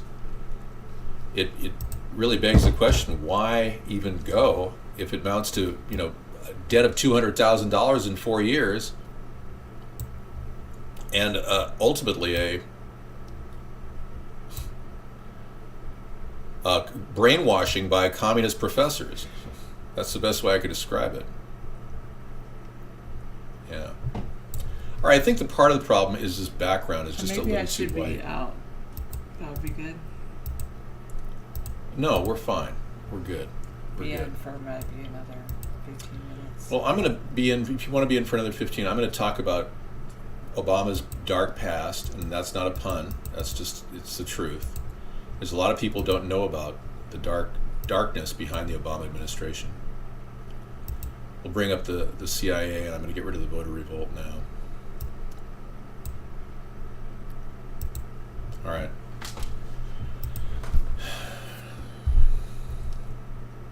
I can defend it. No, I know that you're trying to say that I can't defend the traditional way of life in America. I think it's outlandish that you should somehow couple your view of me and Sarah as some sort of a deviant for living together in the same household, sharing some of the daily activities together. When you talk about being American, traditional Americans, let me tell you what a traditional American is, and now I'm getting pissed off. Well, I want to say just when you talk about not being married before God and country, the reason that I'm not married is because I don't believe that the government should be involved in people's personal relationships. And I don't believe, and that includes traditional or non-traditional relationships. And, it's a breach of separation of church and state for the government to actually tell us what we do spiritually. Now, if Sarah and I were to get married in the future, of course, we would do it in front of a justice of the peace at the very least. But I don't really like that fact. I would rather the government wasn't involved in marriage. I'd rather, have a marriage that was ordained by God, not by government. Now, if you want to look at the traditional American values that have decayed over the years, You'll notice that Sarah and I are the embodiment of good American people who are raised with the values that our forefathers and our parents have given us of decency and honesty. And she's done an amazing job helping to educate kids and help be a surrogate parent to a lot of kids that, that she sees on a daily basis. She's already been an exemplary model of Americanism in being a good person and not having a criminal record. Same with me. I have no criminal record. We don't go out of our way to hurt people. We don't cheat people. We don't steal from people. We're good Americans. So don't denigrate us because we are living in an evolved, progressive relationship and pretend like I can't speak for traditional American values. I embody traditional American values. I am the quintessential example of a true American. And Sarah is too. When it comes down to me for true Americans and traditional values, if you go back to before World War II and before the nuclear family, there was a lot of families where the grandparents and parents and extended family were actually living together. I mean, that's the tradition, and yet, so it's kind of interesting to me that someone would say, oh, it should be one person, one man, one woman, living together, getting married under the government. And really, my big issue is the government. Yeah. I mean, yes, David is running for president of the United States, but I believe that in many ways, the problem is the government always telling us what to do, rather than taking back a step and trusting us. And when you talk about traditional Americans, the traditional values of America is independence. That's really what our entire country was founded on, is independence. That's why we have Independence Day, and is because we have this sense of independence. And I think today Americans are evolving. Many of them are becoming much more individualized in their own life. I mean, we live in our own little world, our collectively separate world, where we all have similar entertainment venues, but we all access it independently. Some people will be watching a video on demand on one TV set, another person's watching another show on another, and it's there's in the same household. There's so many different venues for people to have individual lives that it's become imperative for us to keep an eye on the rights and freedoms of an individual in our country, and to not have our federal government oversee the actions of what we do. Now, I said earlier at the beginning of our show that I will put together a 3-strike law for kids who bully kids in classrooms around the country and make it a federally mandated activity for states to actually monitor bullying. Now, that is an area where the government would be stepping in and telling states, which technically shouldn't be told anything because the 10th Amendment gives them the right to control their own destiny regarding education. I'm not. She might not be supportive of it, but I am, because I have been a victim of bullying. And I know how hard it is on these kids who have been living their life literally tormented and terrorized in the classroom every single day. Without having any recourse, I will do everything I can as your president to implement a plan to get rid of the bullying that's going on in our classrooms around the country. So that's one thing I guess I kind of contradicting myself on. But I don't really want to have a federal government mandate what you, the individual, are doing in your personal life, whether you spank your kids or not. I don't think that's relevant for the federal government to decide. And the thing is that David and I are committed to each other. We've been in a monogamous, dedicated relationship for a very long number of years. Yeah. And, the thing to me that makes our relationship so strong, ironically, is that we're not legally married. Yeah. Because at any time, either of us could leave our relationship legally. Yeah. And not be tied to all of the divorce proceedings that happen. And yet we are dedicated to showing people that it's time to stick it out and love each other and look beyond any, weaknesses we might have. I definitely know I'm not a perfect person, and yet David chooses to stay with me regardless of that. And the thing is, like David was talking about children and with bullying, and basically what I agree with your message that I agree with the message that we need to protect children at all costs. And really, when you talk about the traditional family, or you talk about family values, to me it comes down to our children and our future, and protecting those children and showing those children love and appreciation.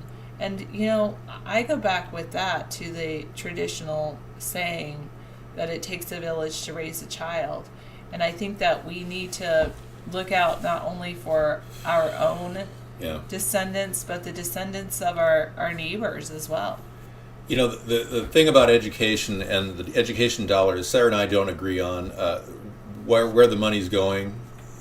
I've identified a $250,000 to $300,000 per classroom money going to every student classroom in Washington State every year, and teachers make about $50,000 with their benefits and all. So there's about $200,000 going to schools per classroom that somehow is paying janitors and bus drivers. I mean, that's a lot of money to go into the hands of janitors and bus drivers. What's really happening is the administration costs are sucking our tax dollars in the education field. I agree. Kids that are being homeschooled shouldn't have to jump through too many hoops. I believe in a quota system of vouchers, where the vouchers themselves are doled out to parents who educate their kids. If their kid passes a 6-month test on their aptitude, make it 1 year every year, or a 1-year test. And started in 3rd grade. Like, there's basically what public schools have is a state test, and any kid not meeting a grade level standard, they put together a plan for them, for those kids, to get them to grade level standard. And I would say, as long as the students are at their, and I want to say age standard, age equivalent or higher, then the parents should definitely homeschool, and that would be very good. Somebody's very concerned about the issue of abortion, and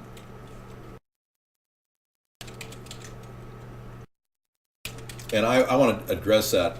I do not support abortion personally, but I recognize that the choice is granted through Supreme Court rulings, Roe v. Wade. What I'm saying is, I'm proposing a first trimester only law where women who want to choose to have an abortion would have to do it within the first trimester. Now, that's the only thing I can give you folks who are pro-life right to the core, because I believe that children, babies who are fetuses, and they are children, who are under 12 weeks old, are only about this big in utero. And they know for a fact that the cerebrum hasn't been developed yet. They know for a fact that the autonomic system hasn't been fully developed, and the nervous system hasn't been fully developed. So they know that the child who is aborted prior to 12 weeks will not experience extreme pain. They've detected the ability is in the cerebrum. And that's a very, very different subject. And so limiting it to a first trimester will limit the amount of terrible pain that we're forcing upon unborn babies when they kill them. Okay? Now, I'm not here to mince words. Yes, a mother with the Roe v. Wade decision has the right to kill her fetus. Okay? It's a fact. And you can call it murder, you can call it whatever you want. But in that time period, the first trimester, it's a good compromise point, and I think it's something I could get past Congress eventually. In the case of rape, however, that would all be not true. You'd have to have a legitimate rape case with a rape kit performed by a police officer to justify carrying the baby longer before aborting. All right. I'm very concerned about the death of 60 million babies since Roe v. Wade passed, but some people remind me of the statistics on the other side, that they've known for a fact that crime has actually decreased because of the Roe v. Wade decision. they've got lower rates of crime because they aren't producing more unwanted children who grow up to be criminals. So there's very interesting aspects on both sides. Another thing I talked about in the past, and we don't have this on our website because it is a hot subject. I do address these issues, though, I think in my question page at davidsponheim.com. But there is a growing problem with, now that the Supreme Court ruling said that an anti-abortionist can stand within a foot of an abortion clinic. No longer is a 30-foot rule applicable. I don't even think it's a foot. I think they could stand inside the clinic. They can stand at 0 feet. My ATP is frozen for you. I'm sorry. We're not dropping frames on our end, Ed. Maybe you're having problems with your CPU. ICPU. It's not good. But seriously, the opportunity for people to actually sit down and talk to young ladies that are having to make that fateful decision is there. I was thinking of federal ruling as well, tied to this first trimester law, authorizing a volunteer position at every abortion clinic for a woman to meet with a volunteer for 5 or 10 minutes from both sides. Now, if no one's manning the pro-life side of the abortion clinic, then no one would be there to talk about pro-life. If no one was volunteering the pro-choice side, then no one would be there to talk about pro-choice. But there's a waiting period of 20 minutes. I'm sure that we could fit, a young lady could talk to both sides and evaluate her decision. This would mainstream the opportunity for people to actually communicate with the individual without putting unnecessary charges like there's one proposal in Texas where they want to have a mandatory MRI. Every woman would have it so they'd see her living fetus before she terminates. I don't think we have the funding to do that, and I don't think that we can possibly create more government and more intrusion upon lives than just making sure a volunteer is available. And if no one volunteers, then the woman who just passed on that time with a pro-choice or pro-life person. It's just a compromise position. And this is what our party is going to be really good at, because we come up with ideas that really kind of reach out to both the sides of government that are not communicating right now. Anyway. Yeah, so Sarah, I'm going to give you 3 more minutes, and I'm going to come in and do kind of a closed show with issues that I know you don't necessarily support, but I'll talk about myself. You don't have to agree on every issue out there to believe that the two parties are corrupt and we need a third party. We've got a lot of differing opinions here. We've got a lot of political perspectives here, but we all agree we need a new third party. We know that. So as a fiscal conservative and a social liberal, I'm trying to craft a way through this mire of non-negotiations between the Democrats and the Republicans. Yes, in the Middle Ages, they did do a lot of things. There's this unbelievable book, Topper Dan, called Mother Nature, and it's all about basically infanticide. And it was, yes, they used to do things like holding babies, the very first baptisms. Baptism came from a tradition of holding babies underwater and before they were named, and if they didn't survive, they weren't given a name.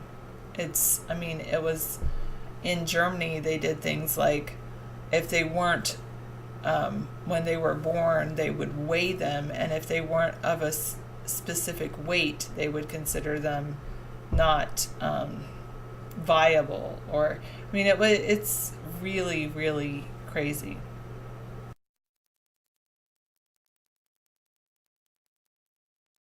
And you guys should also check out the information with, there's a interesting statistic in Freakonomics that said that before Roe versus Wade, there was this huge spike in our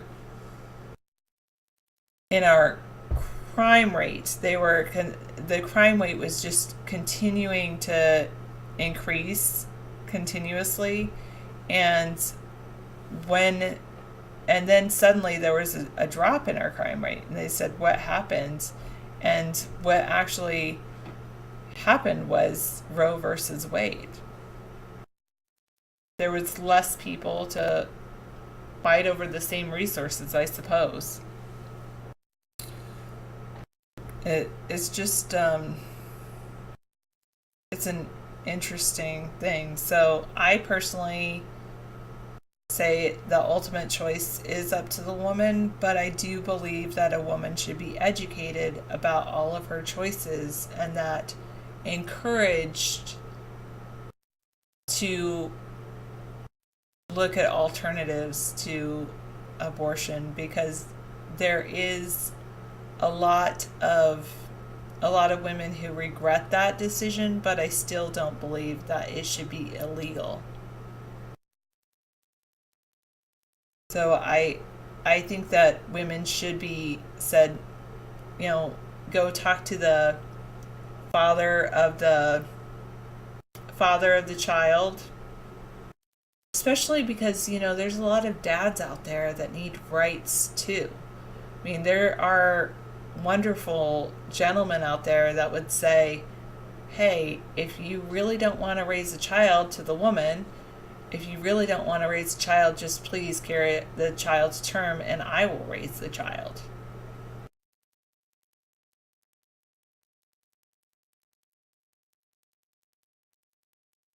So alligators will adopt the children of an alligator female but will not share the surroundings. The mother will leave her children for the other gator. Wow. Yes. You were adopted? Yeah, and adoption is so, some people have some abandonment issues when they're adopted, but I would say 6, 7, 7, you really should just love on your parents that adopted you, because it shows a huge amount of love and respect to adopt you. I mean, not that you in particular, but I'm saying any child that's adopted, it shows that they really want you. And I think that's very good. As did the gentleman, frankly, and I frankly think that sometimes that's a choice, and sometimes women are manipulated.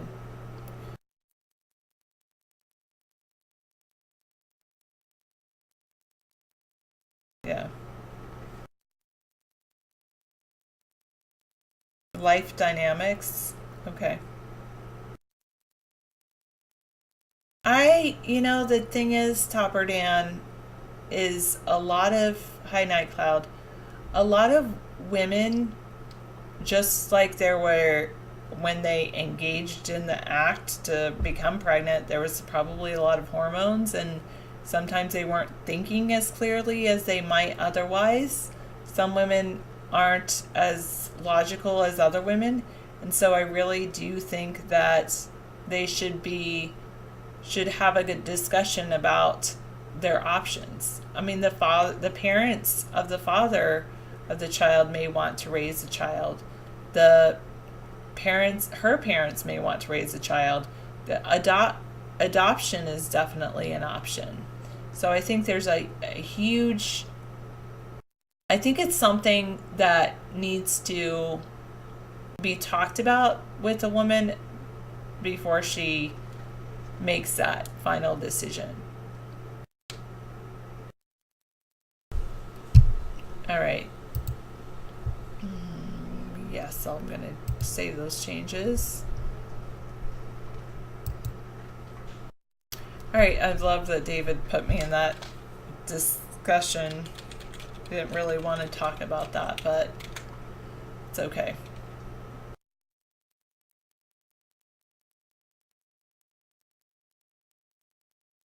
Oh, why did I go there? I didn't want to go to there, but okay. I wanted to go to news.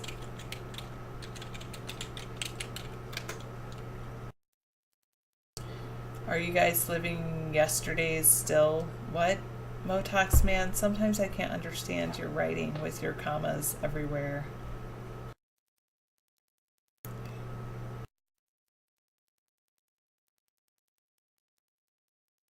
Well, I think that education long before pregnancy is huge, John Uncaged.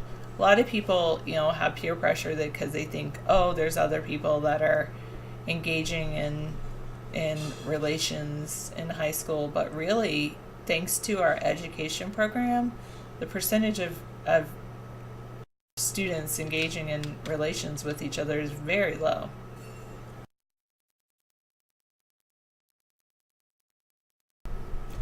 Okay. So there's some kind of CIA report. Oh, it's a report on CIA's interrogation techniques is coming out. And Republicans are lashing out, calling the decision to disclose the documents unconscionable. What? They don't want they don't think the public can handle what the reports of what the CIA is doing to other human beings? Is that what they're concerned about? I don't really understand that.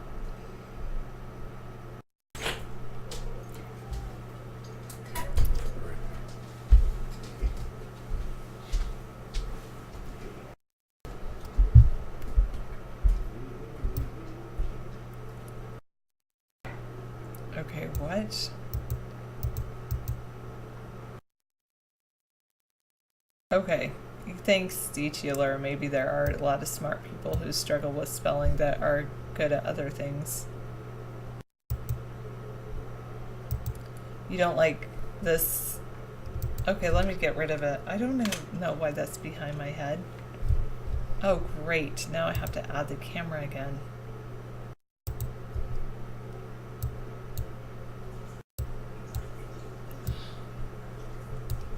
I hope I don't have to change all those settings.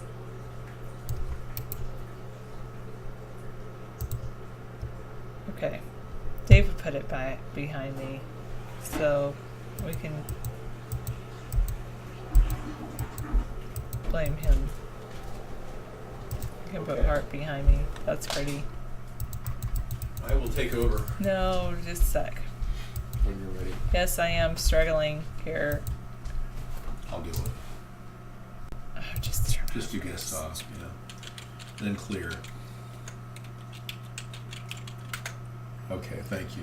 I will start the rest of the show. Thank you, I Sarah. think I might have messed up the green screen thing because I accidentally got rid Don't of worry, it. I'll take over from here. Well, just a sec. I just turned that. What is going on? Guest off. I did that. Yeah. Did I not do it? I'll take it from here. Okay, bye. Take care, Sarah. Thank you. You don't have to deal with this. I'll deal with it. All right. All right. Yeah, so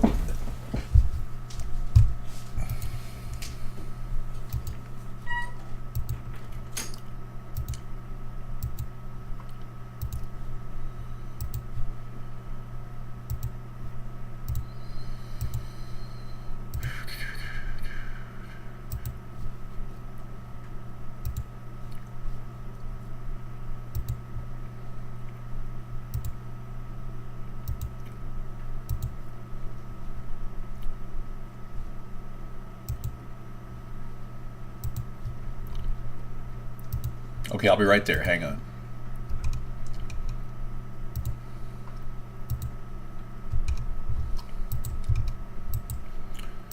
Okay. Please tell me there's less sexual activity between two teens now. Seriously, 1 out of 3 get STDs. I know. You're welcome. Okay, let me guest off again. Okay. And we'll clear again. All right, dog. Thank you. Are you here to talk about the Crips? We will ban whoever comes in here who continues to ruin the chat for us. I tell you, man, I don't know. We're just trying to get by here. We're just trying to get along, man.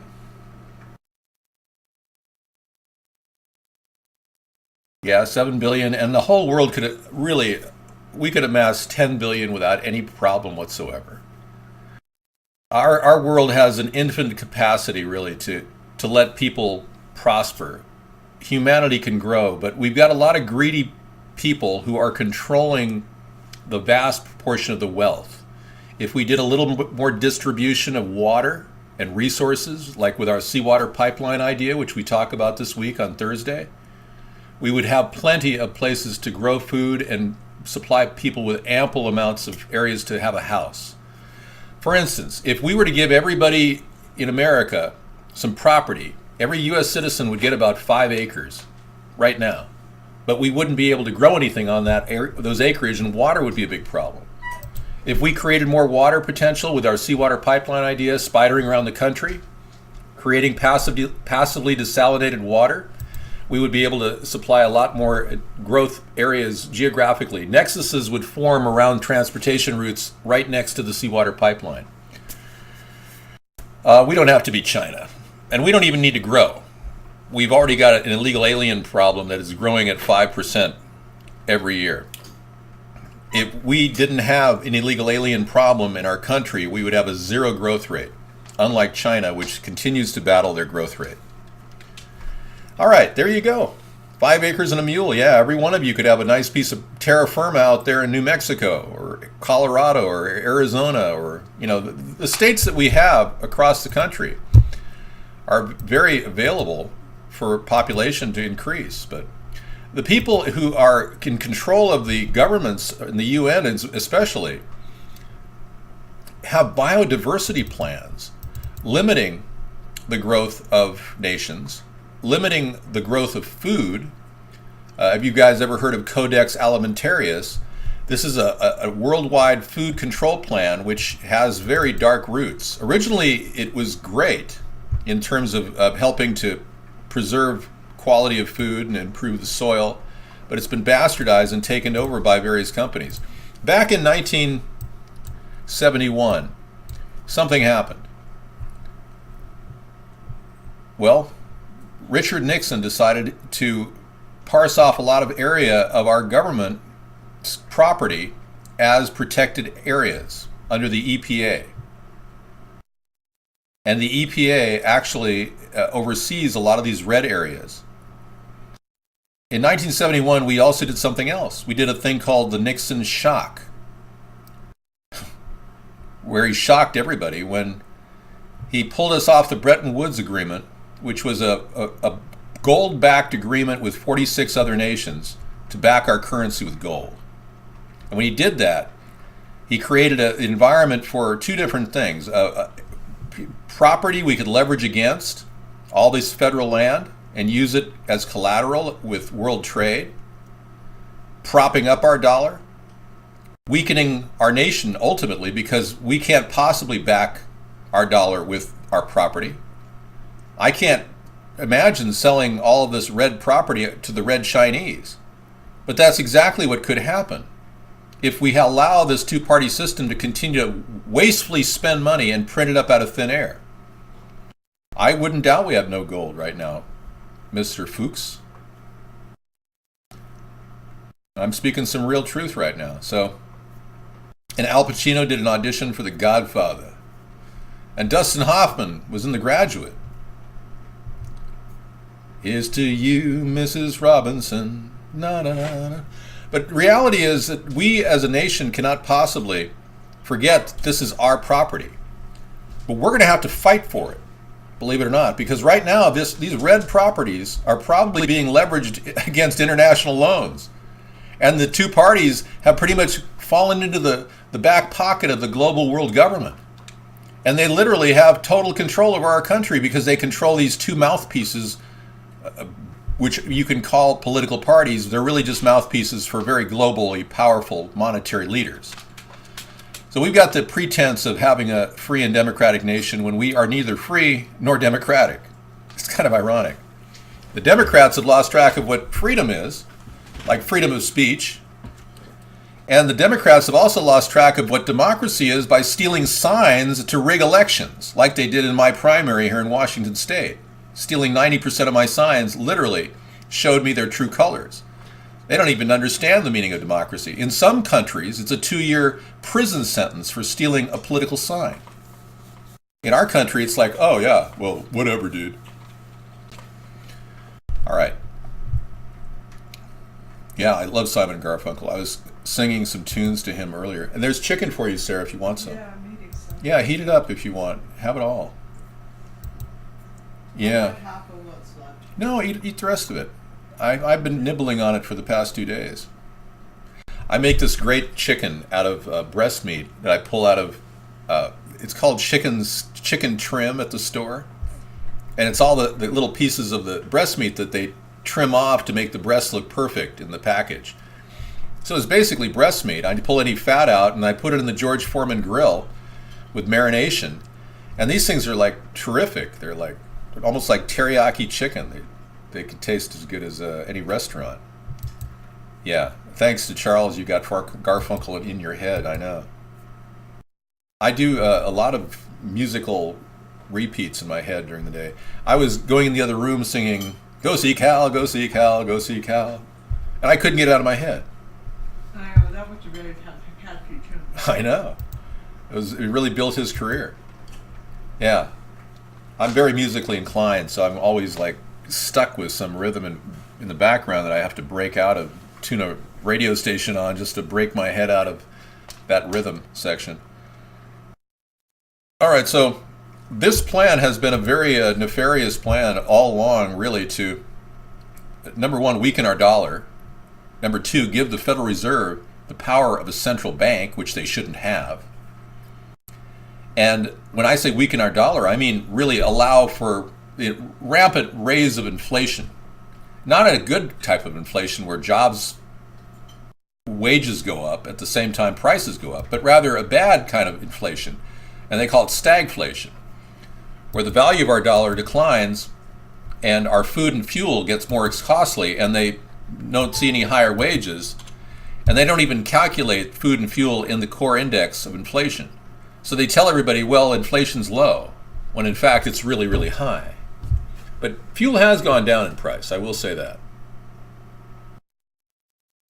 Okay, top Republicans are lashing out ahead of the release of a long-anticipated report on the CIA's interrogation techniques, calling the decision to disclose the documents unconscionable.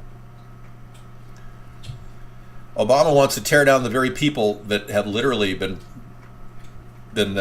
powering him up secretly. It wouldn't surprise me that he would turn on the CIA at this point. Yeah, he has all kinds of directives that he's operating under. I think Obama is some sort of a triple agent. And that's why I wanted to kind of segue to what really is going on in America. And what better way than to show you a picture of the three men that will never be heard from in the mainstream media, who were intimate lovers of Barack Obama's. All of them are homosexual. All of them were involved with the Trinity United Church in Chicago. Donald Young, the person closest to me, was a choir director, and he was intimate with Barack Obama. How do I know that? His mom actually went public with a statement that her son died because of his connections to Barack Obama. His mom feared her son was slain to protect the secrets of Pal, who became president. This woman, Donald Young's mother, was a bookkeeper in Chicago PD, who, after she made that statement to the press, completely disappeared. No one knows where she is either. She's not talked to the press since. This whole story happened in 2007, 7 years ago. The death of these three men occurred in 2007 on the heels of many people who were questioning Barack Obama's sexuality. And those men cannot talk. Dead men can't tell tales. So what happened essentially is his homosexual behavior in the past caught up to him, and they got rid of the sources, the messengers, that were telling people about his intimacy. It happens. But what we haven't found out is the truth behind all the different secrets that this guy has put together in his past. His records from his college years, all completely struck from the record. You can't access them. You can't verify whether he was an attorney or not at this point. You can't even verify whether he went to Harvard. You can't even verify that he indeed is the person in the picture I'm going to put on the screen right now. I'm going to show you a picture came out of the CIA department when Obama was being discussed publicly.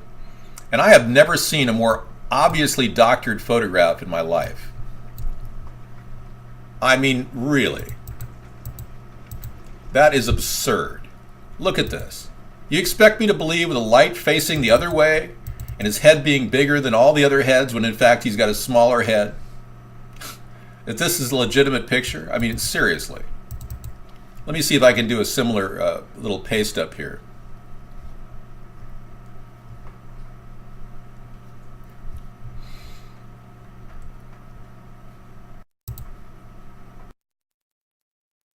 Yeah, sure, why not?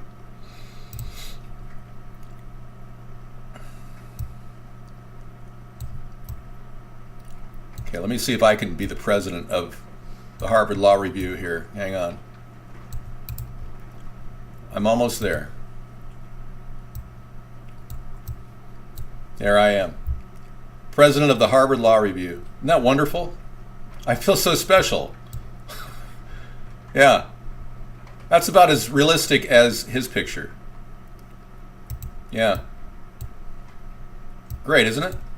So how does the government get away with doing that? How do they get away with actually lying incessantly to the American people? Brotoshopped? Really? Charles Foster Kane. Yeah, well, the pictures prove a lot of things. I've got other pictures. I mean, there's a whole slew of Barack Obama pictures that are just obviously doctored from his time at Harvard. It's bizarre. But, you know, these things, again, are completely covered up and nobody questions them in the media, so we never talk about it. Yeah, I've got, let's see, from our Dropbox photos.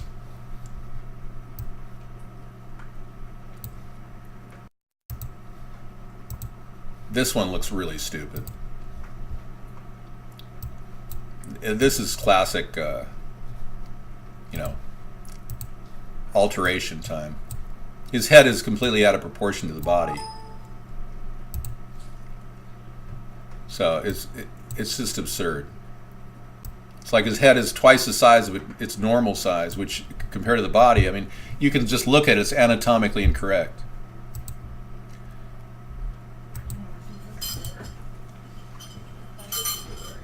Yeah, that is the door. I think it's open on the other end. I opened it, yeah. Well, whatever he did, the bottom line is his history is very hidden. And using executive privilege has been his method to keep people from looking into the details. The first executive order that Barack Obama signed when he became president made it impossible to look into his records. Isn't that amazing? And telling about his entire past.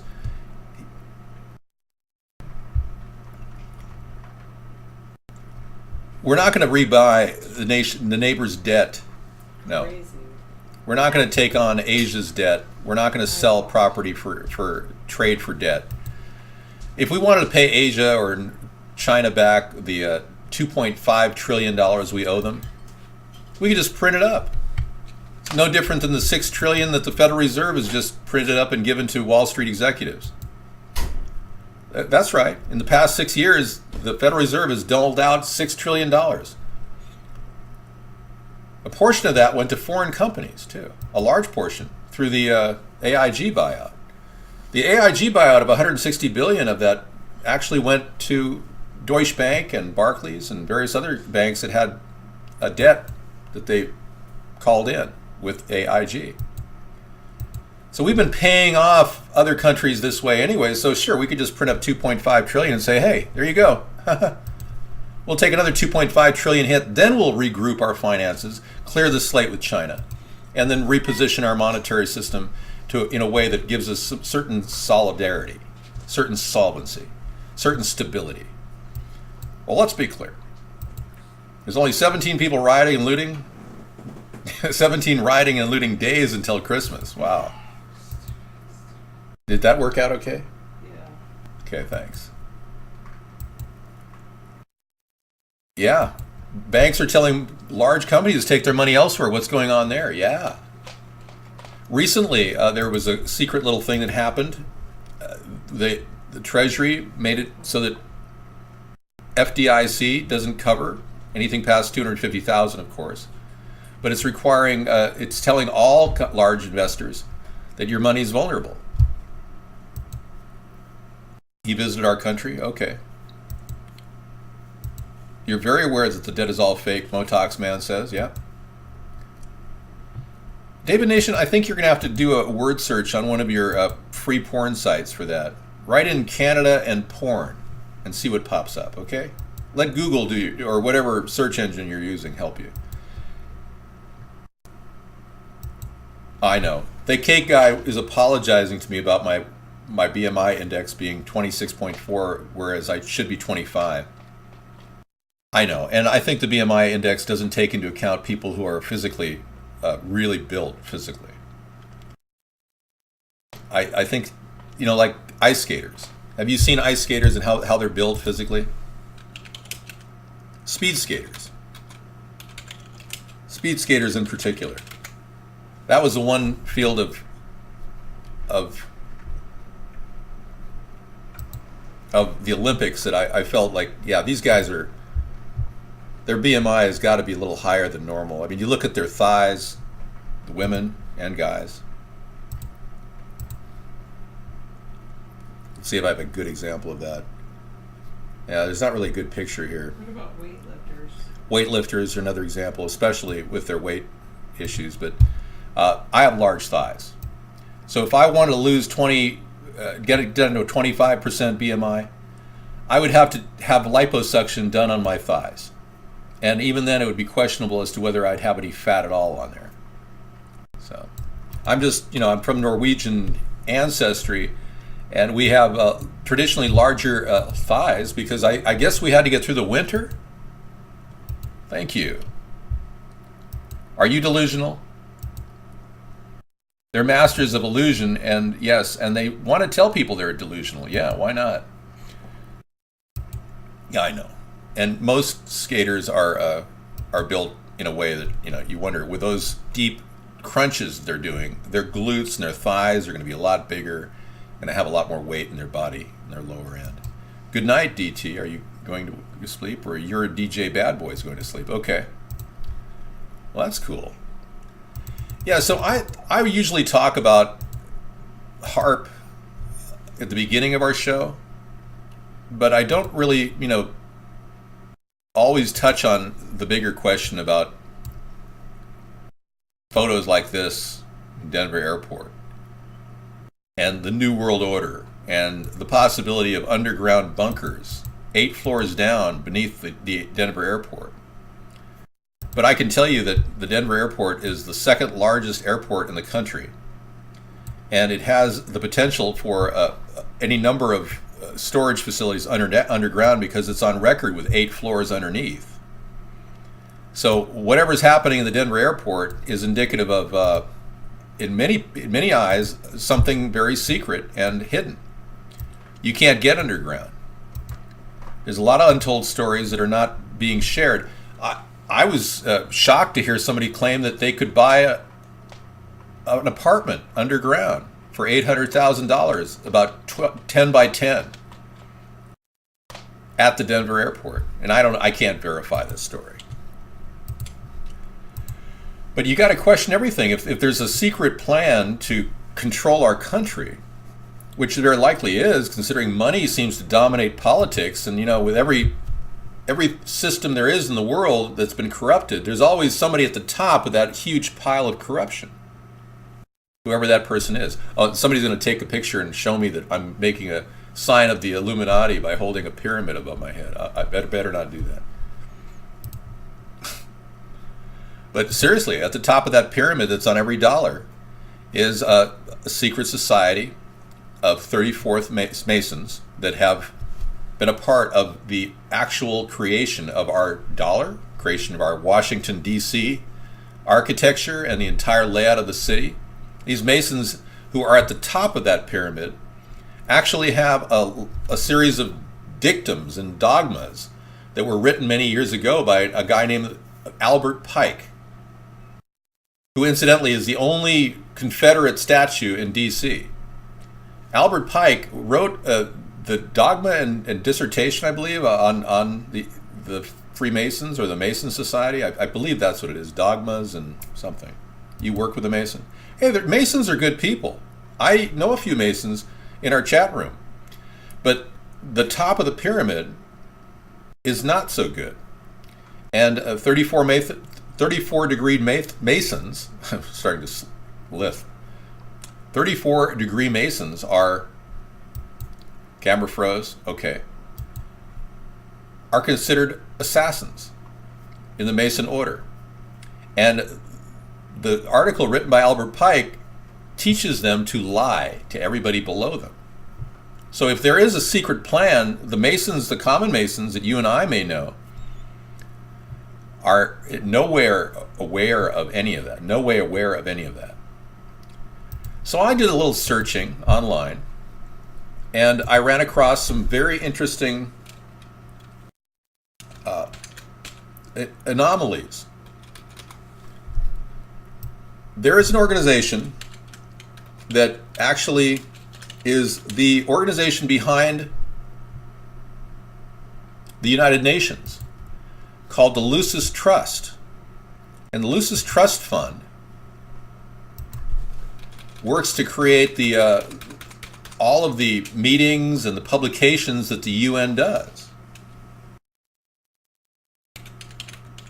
And they actually have a website at Lucis Trust. You can go to it. I'm going to give you a link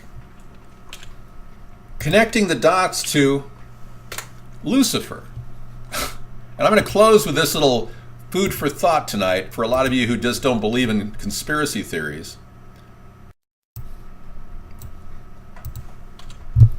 I'm going to take a picture of the page. Hang on, as I get rid of the entire show.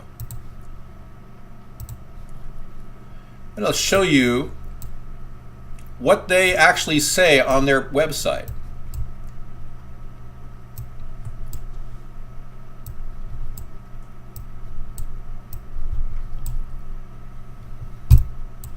Okay, you can't really see this too well.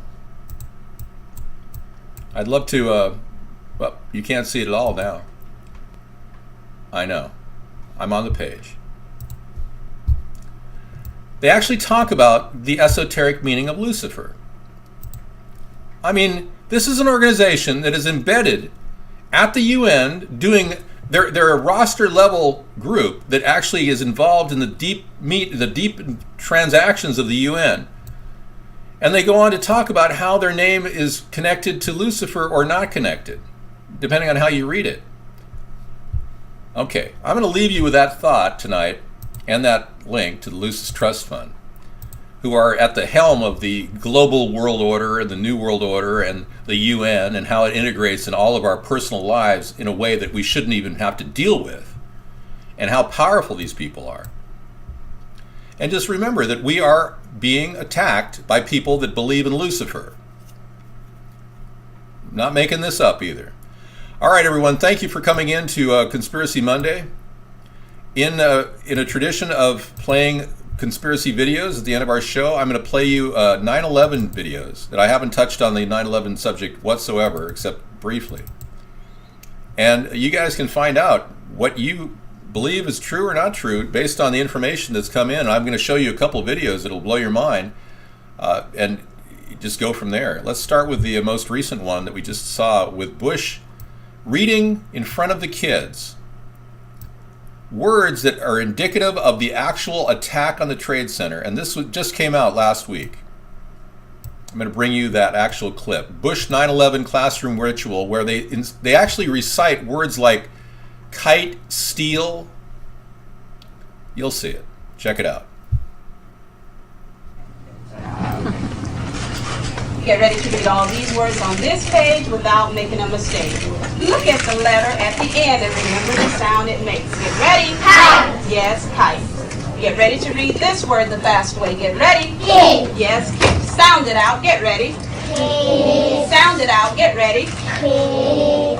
What word? Kid. Yes, kid. Boys and girls, sound this word out. Get ready. Steel. What word? Steel. Yes, steel. Read these words the fast way. Get ready. Play. Yes, play. Get ready. Must. Yes, must. Let's read these words the fast way without making a mistake. Get ready. Kite. Yes, kite. Get ready. Kit. Yes, kit. Get ready. Seal. Yes, deal. Get ready. Plane. Yes, plane. Get ready. Must. Yes, must. Go to yours. Pick your reader up from under your seat. Open your book up to lesson 60 on page 153.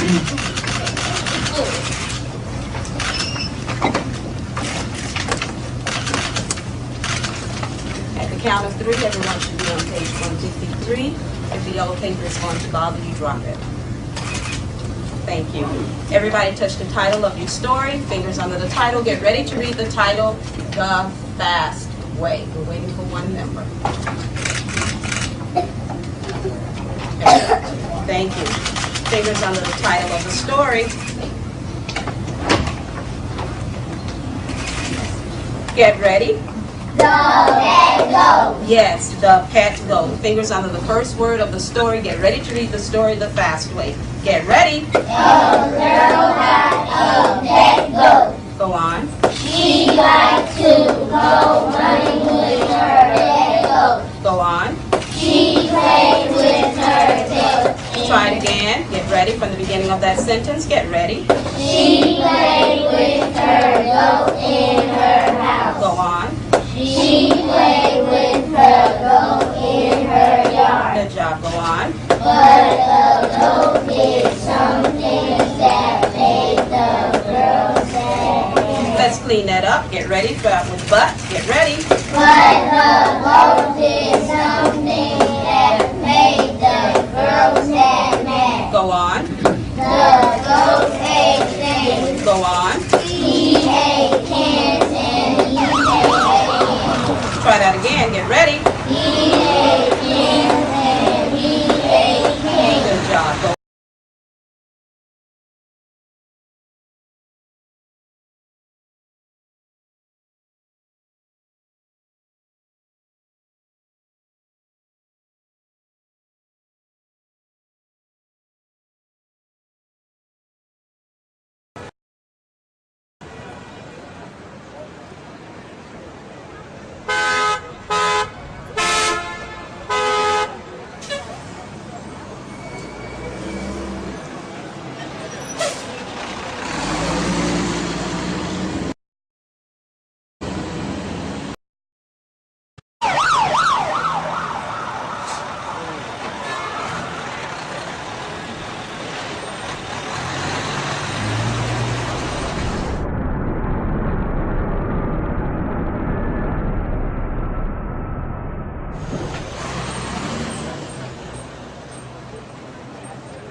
It was widely reported that men had been celebrating the attack after recording the first plane strike.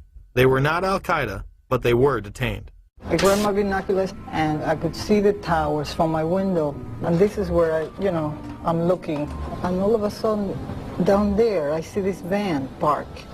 And I see 3 guys on top of the van. And I could see that they were like happy. They didn't look shocked to me. They didn't look shocked.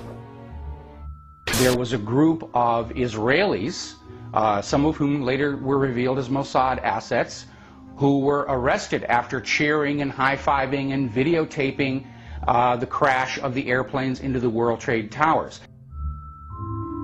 Several other men were detained after a van full of explosives was stopped outside of Manhattan. Earlier, we had heard that an FBI spokesperson said that there was a report on the George Washington Bridge, which is another facility which you folks are responsible for policing, a report that there had been a van stopped there that had explosives. Asked this week about another sprawling investigation and the detention of 60 Israelis since September 11th, the Bush administration treated the questions like hot potatoes. I would just refer you to the Department of Justice with it. I'm not familiar with the report. I'm aware that some Israeli citizens have been detained. With respect to why they are being detained and the other aspects of your question, whether it's because they're in intelligence services or what they were doing, I will defer to the Department of Justice and the FBI to answer that. On March 6, 2002, a draft report from the DEA said it may well be an organized intelligence gathering activity. Despite all of this, all the Israelis were let go without any espionage charges being filed.